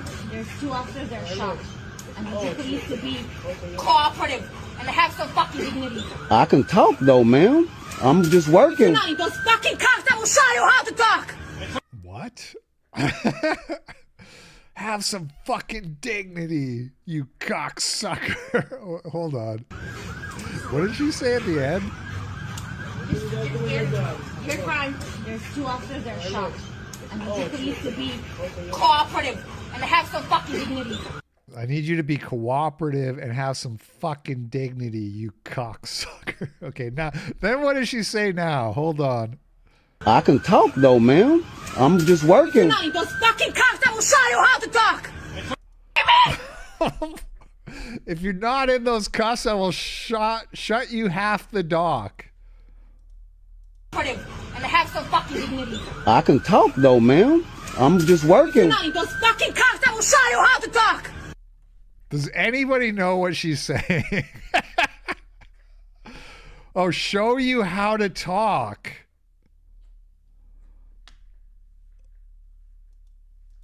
Show you how to talk. Cooperative and have some fucking dignity. I can talk though, ma'am. I'm just working. Not those fucking cops that will show you how to talk. I'll show you how to talk. Yeah, she's got like a Russian Ukrainian accent. That's what it is. That's what it is. Okay. Whew. That's crazy. I wonder if there's any media coverage on this.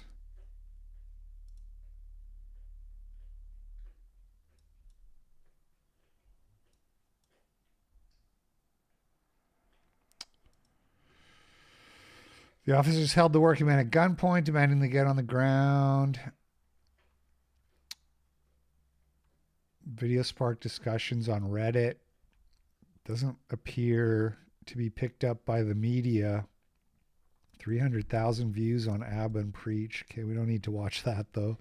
All right, well that's funny. Some 17-year-old Twitch streamer named Rakay, who apparently has 60,000 live viewers, got in trouble because he called 911 to complain about his haircut. And the police called him and threatened to arrest him. He's calling me again. Hello? You know you can get in trouble for calling 911 and hanging up on them? I apologize. I'll just apologize. You gonna apologize to the officers when they get there?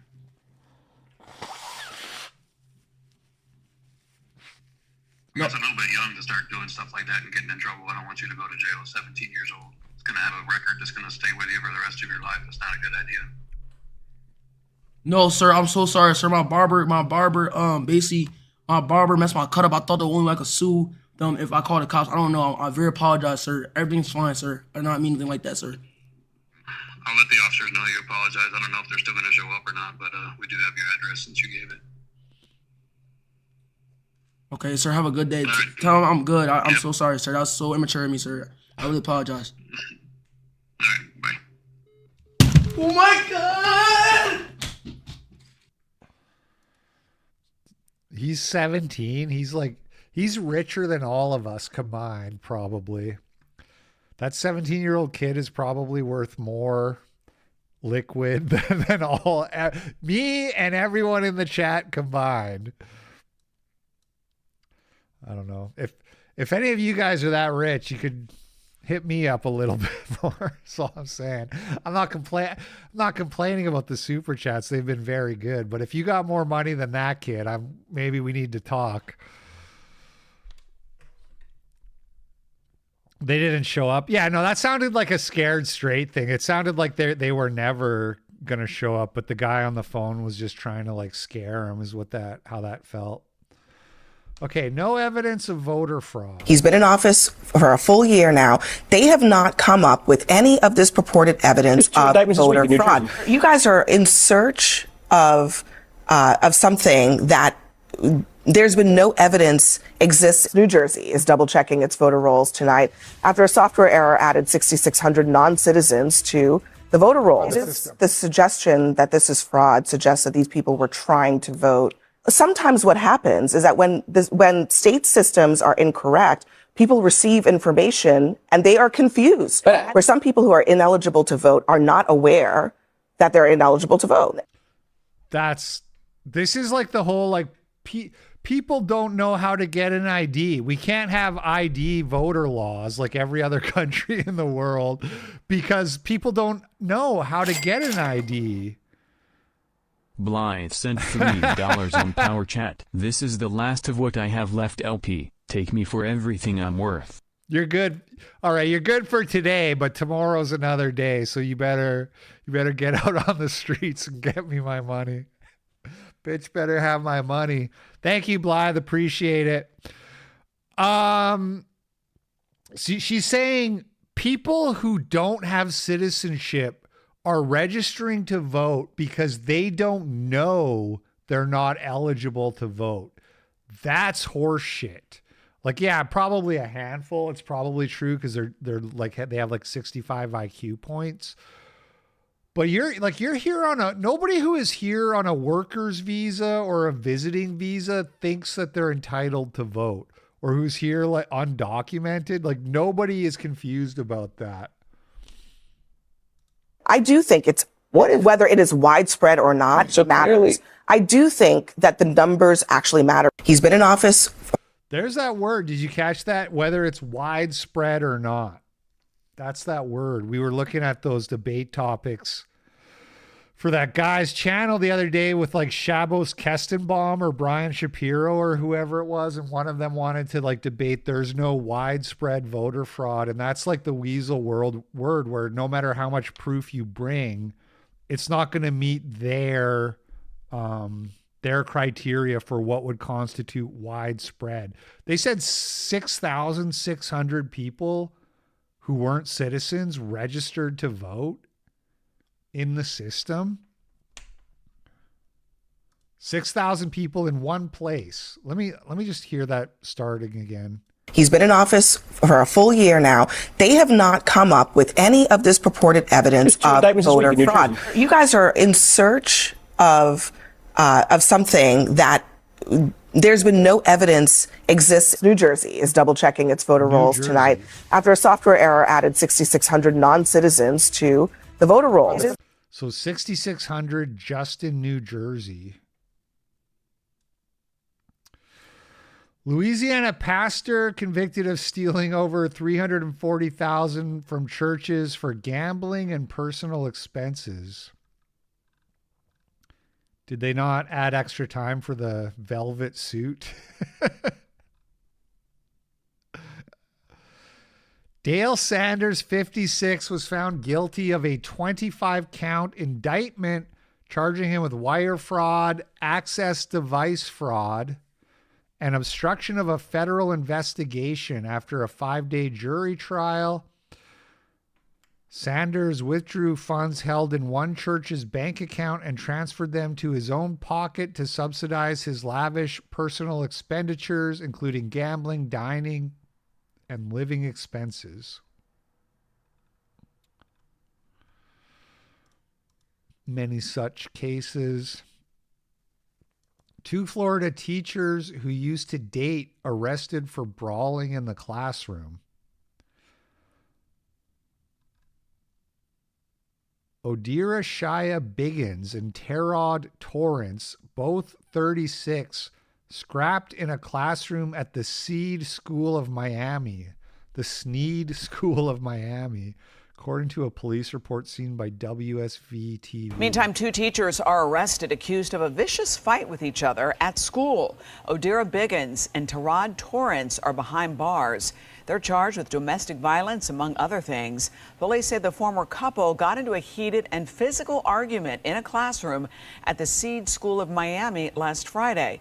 Police say he punched her, causing her to fall to the ground and lose consciousness. When she came to, police say she pepper sprayed him.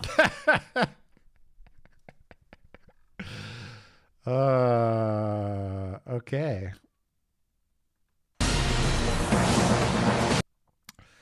Violent parolee arrested after allegedly tossing an elderly woman onto New York City subway tracks. A violent criminal on parole was charged with attempted murder for allegedly tossing an elderly woman onto Midtown tracks. Zachy Smith, 36, was picked up by eagle-eyed cops during the Monday evening rush and charged in connection that left the 70-year-old victim with a head wound. Smith, who has 14 previous arrests, was also charged with felony and misdemeanor assault. Commuters who witnessed the attack heroically jumped onto the tracks and pulled the senior back onto the platform. Smith was still on parole for a 2021 felony assault conviction that he did state prison time for when he allegedly attacked the elderly victim. Throwing an old woman, a 70-year-old woman, onto the subway tracks is so insane. Like, it's just pure violent rage and targeting like the weakest person. His post-release supervision was set to expire in 2030. He was still on parole when he was picked up on a burglary charge on June 16th. So on parole, arrested for burglary, and then not in jail. What even is parole? What is the point of parole if you could just violate it and not go to jail? Isn't the whole point of parole like, we're letting you out, but you have to keep your nose clean? And if you don't, you go to jail? I thought that was what parole was. He was still on parole when he was picked up on a burglary charge on June 16th for stealing a can of Lysol and some cleaning rags. He was released the next day because the charge is not eligible for bail under New York's soft on crime laws. Yeah, but isn't violating parole like its own charge? That's what I'm saying. Smith failed to show up in court for the case and had a bench warrant issued for his arrest, which was still pending when he allegedly shoved the 70-year-old victim. His rap sheet also includes a May 2025 robbery of an MTA worker in which he was also found in possession of FDNY work phones. Okay. And another 70-year-old or something, 73-year-old woman was stabbed to death by a 19-year-old. This is where? Capitola Mall.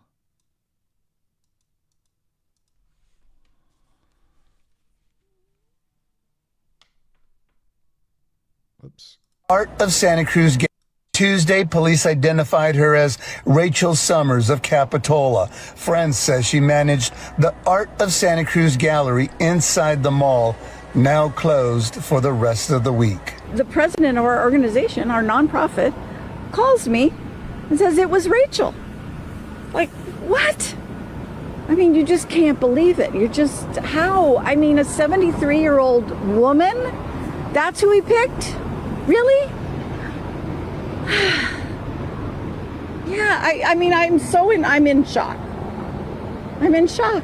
The accused killer is this man, 19-year-old Tyler Liebelt of Santa Cruz, arrested shortly after, just blocks away from the murder scene. Motive unknown, but Capitola police say it was a random, isolated incident. Nothing to indicate the suspect and victim knew each other. The mayor says the brutal attack does not define what Capitola is. This isn't Capitola, you know, we will rise above this. We will, move forward and not forget this and just be aware, but that this is just a total random act and a one-time thing, and we really want to make sure that everybody still feels safe. Co-workers say Summers worked at the art gallery 4 days a week, but on Monday she merely went there to pick up her check and was walking to a nearby bank when she was attacked. Friends say she devoted herself to her family and the local art community.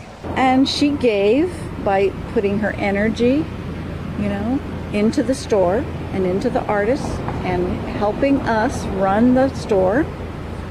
And that was selfless in a way.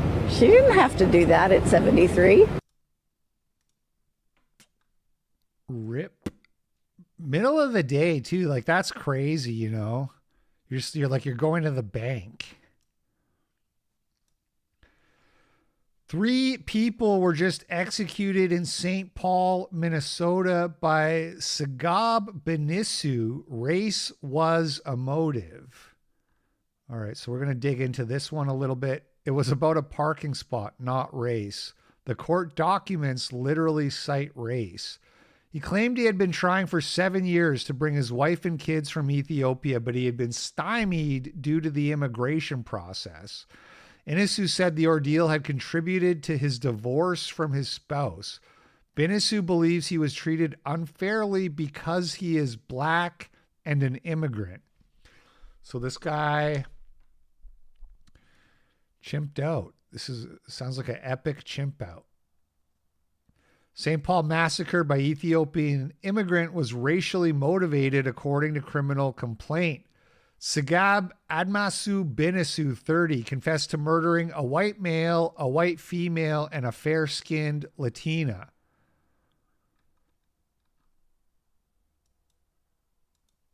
Right now, this man is behind bars, held on $10 million bail. Sigabi Benisu made his first appearance in court today, accused of shooting and killing 3 people execution style at a St. Paul apartment complex. Thanks for joining us at 5 on air and streaming. I'm Rena Sargentopoulos. And I'm Kevin Holmes. The community still grieving the victims. And the shooting, prosecutors say, was around a parking contract Benisu recently signed. And tonight we're learning even more about the victims and how they were being remembered.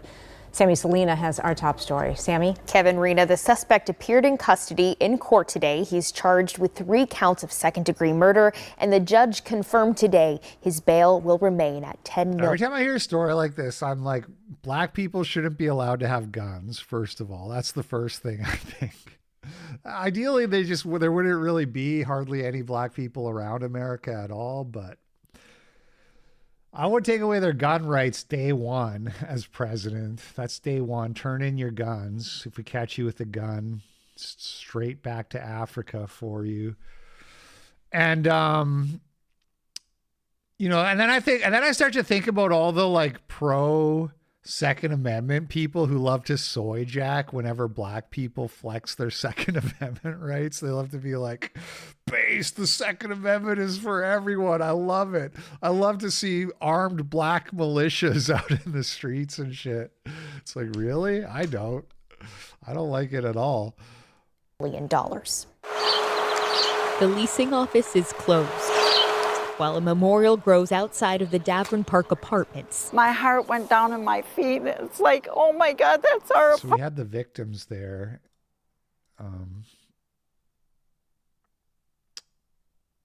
Sad. Park apartments. My heart went down in my feet. It's like, oh my God, that's our apartment building, you know. Roxanne Halbeck, who has lived here for 35 years, tried to contact the office on Monday. No one answered and no one answered. Around the time police say Sigab Benisu shot and killed 3 workers after a dispute over canceling his parking spot. His initial appearance in court was today. His bail Canceling his parking spot because he wasn't paying the fee. Remains at $10 million and will appear in court. Amazing Disgrace sent $5 on Rumble. LP for president. You had me at taking their guns. Thank you, Amazing Disgrace. Appreciate it. Court next month. Meanwhile, more flowers, more pictures, and more people appeared at the memorial during a vigil Tuesday evening. This gun violence has got to end. Dina's father. Keep in mind, we just saw a story of a 73-year-old woman who was stabbed to death by a 19-year-old black kid who was probably trying to like rob her bank deposit. Yeah, I don't think the guns are the problem. Talked about his hopes for the future. She honestly deserved the world. She deserves so much more than It's so funny because if you like take black people out of the equation, then the gun homicide rates for America is like not bad at all. Everybody's like, America has a gun problem. And the stats when you control for race, it's actually like they have the same amount of gun violence in all these other cucked countries where everybody doesn't even own guns. It's like super rare for white people to shoot people criminally. It's very rare. I know you guys know this, but it's like, I'm just so sick of hearing like, oh, the gun violence.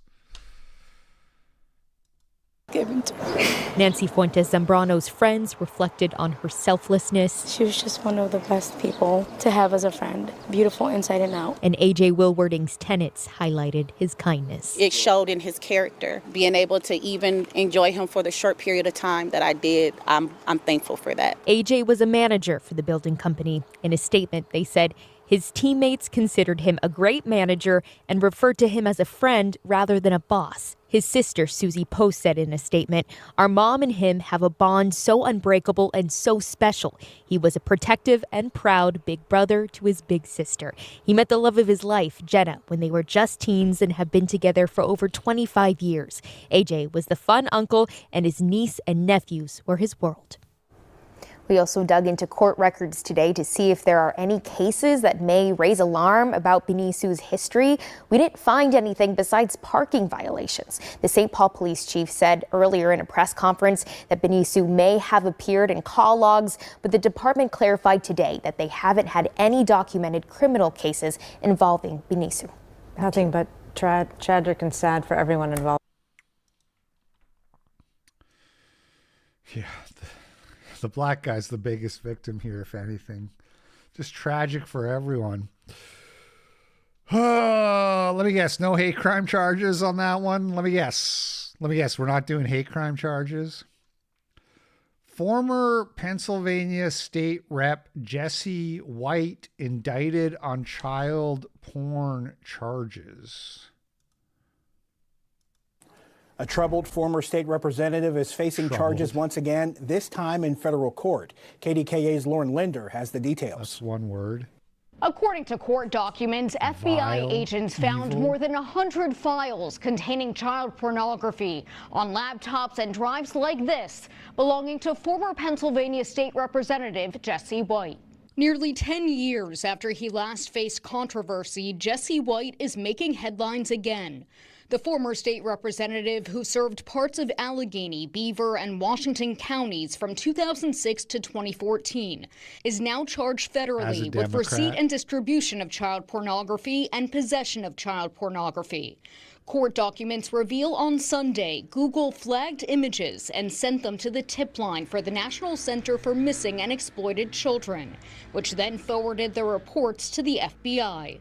On Tuesday, the FBI executed a search warrant at White's home in Upper Allen Township near Mechanicsburg. On 2 laptops and multiple external hard drives, they say they found numerous files containing images of child pornography depicting minors between the estimated ages of 7 to 15 years old, engaged in sexually explicit activity.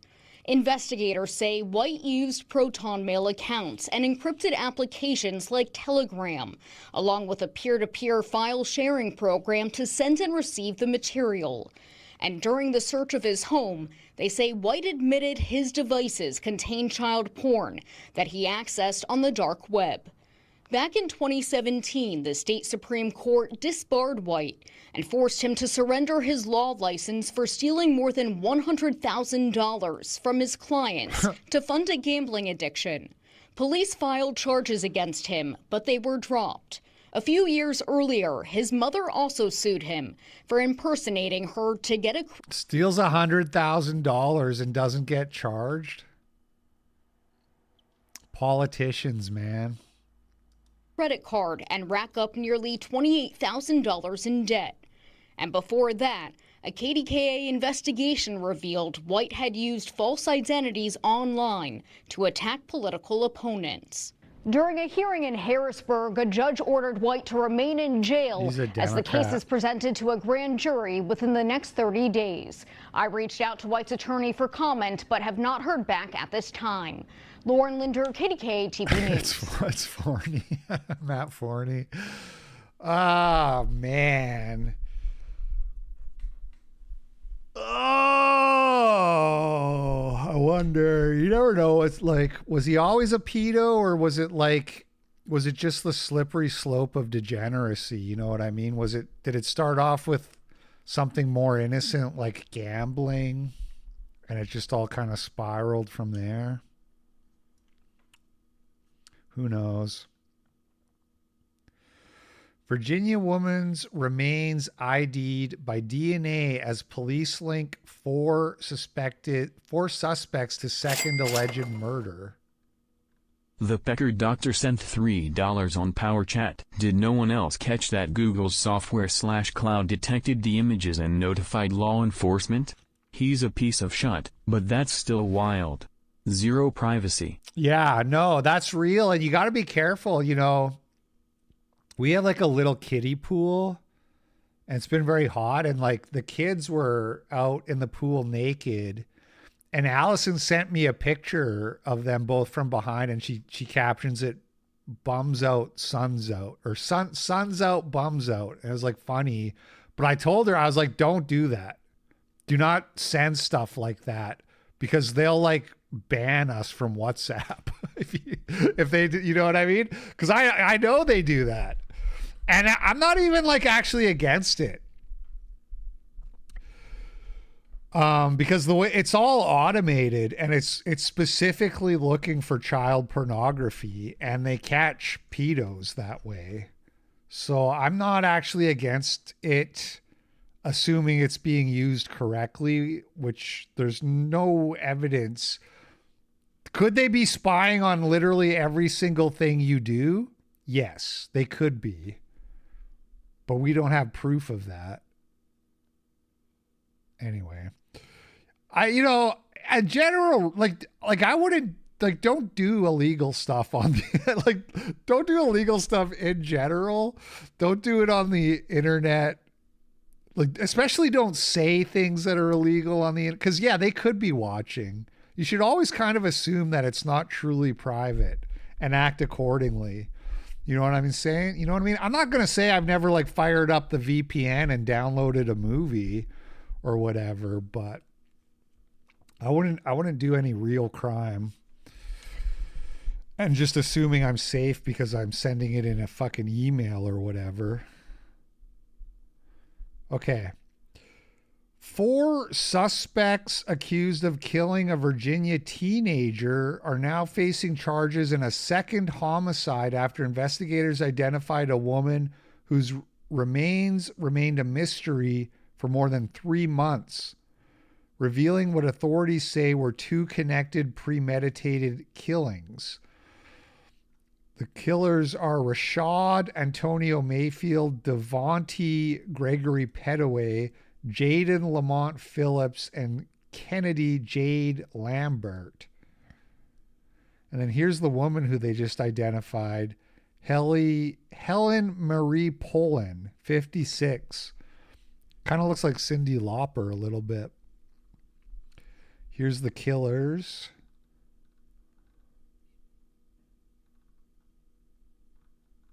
I ain't reading all that. I think we have a video here. Live, taking action. 8 News at 6 starts now.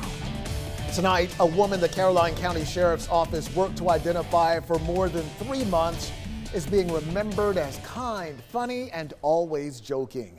You're watching 8 News at 6. I'm Eric Phillips. And I'm Heather Hope in for Deanna Albritton. The family of 56-year-old Helen Marie Poland Banks is now grappling with her loss. 8 News reporter Allison Williams joining us live in our studio after speaking with family members. And Allison is... The fuck?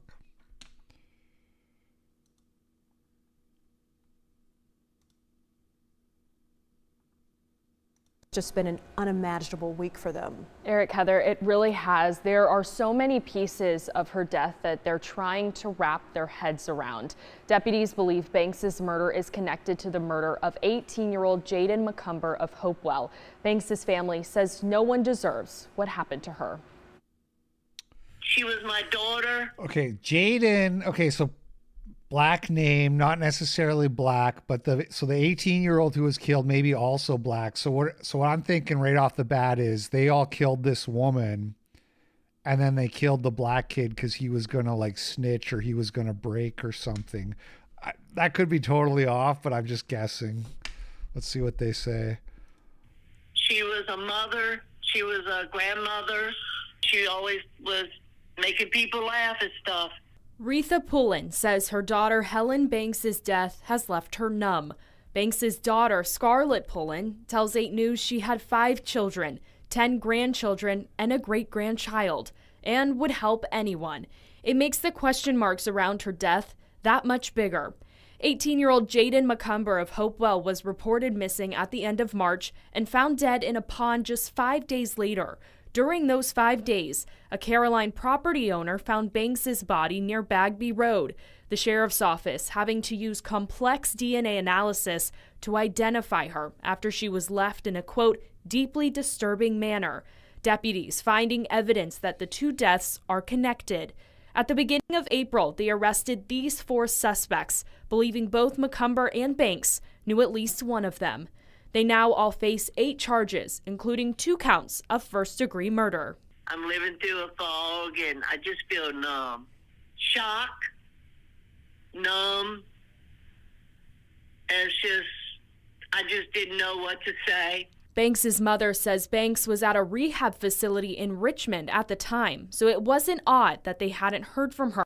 but no one notified the family when she went missing. Nobody notified me anything about she was missing at all. Angry, upset that you send somebody is gone to a facility and nobody notifies the family or anything like that. She was in a rehab facility and she knew one of the killers, the police think. So her drug dealer. One of the killers is her drug dealer. I'm guessing. That she's missing. Now, Poland says once Banks's body is released from the medical examiner, they'll begin to plan a funeral. Live in studio tonight. Did they say great-grandmother? I heard grandmother. Allison Williams, 8 News. And so her mom is still alive. Chesterfield So her residents mom now have a new is definitely a great-grandmother. Did they say in the, let me just go back to the article real quick and see what it says about this other dead guy here. Jaden McComber disappeared in March.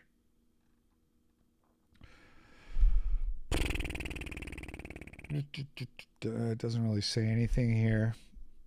Jaden was so deeply loved. He had the biggest heart and made sure the people around him knew it.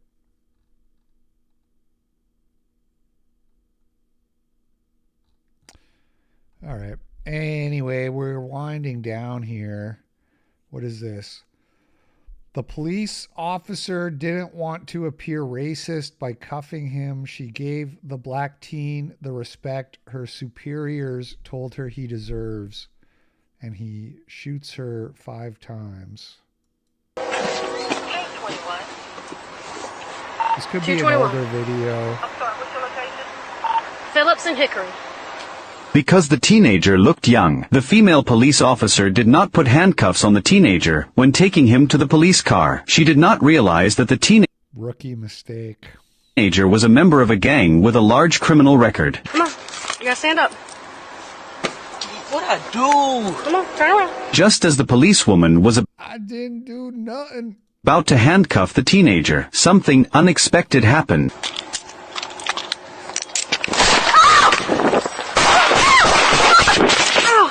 Officer shot! Officer shot! Officer shot! Help me! Where's your radio? Help me! Where's your radio? Where are we? Officer shot! Help! Okay. Let's go back over to Tom Hennessy. See if we got any updates on Shiloh yet.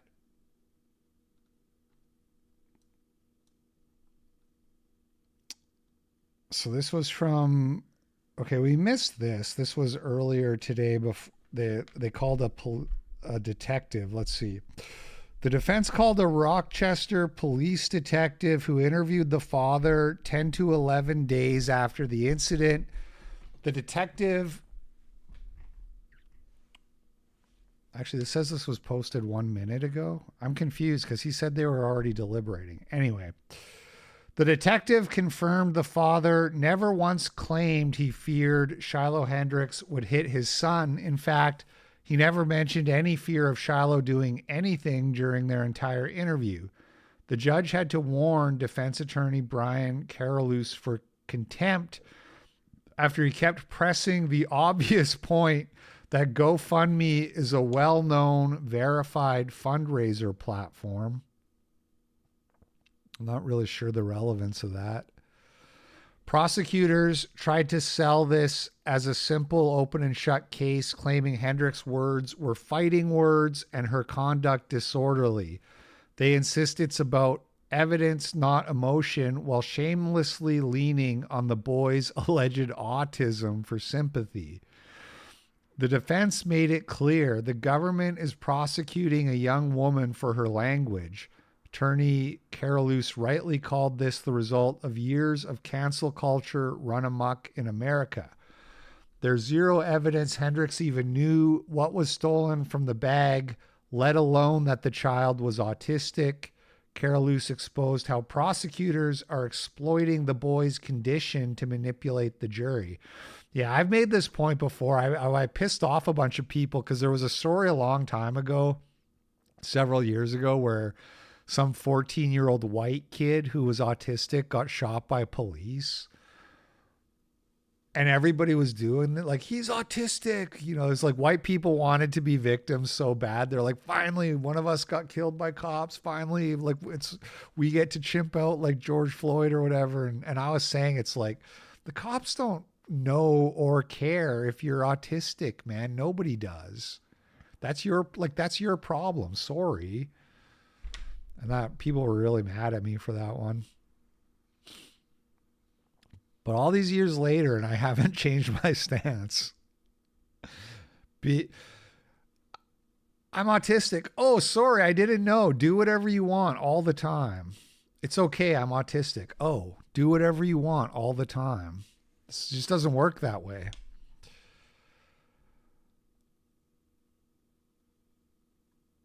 All right, where are we here?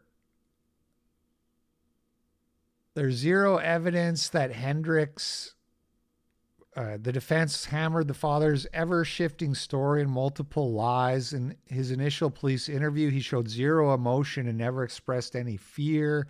Yet when he testified in front of the jury, he suddenly turned on the waterworks. He was also continually evasive and lied repeatedly when questioned about the GoFundMe that raked in $340,000. Do you think he paid income tax on that money? Because you're supposed to. Hendrix's reaction was completely understandable. She was responding to the theft of her property. The defense closed strong. The 6-member jury is deliberating. So it looks like they're still deliberating. Wait. Yeah.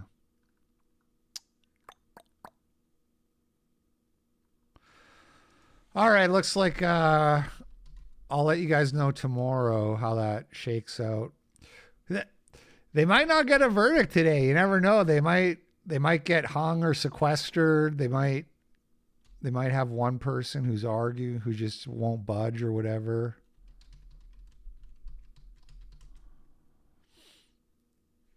Defense calls case cancel culture.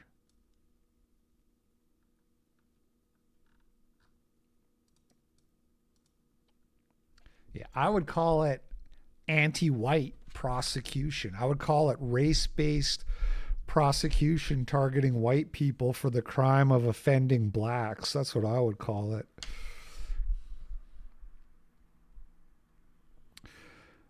Okay, well, that's going to be the show for today. Thank you guys for watching. Thanks to everybody sending the super chats. I appreciate the support.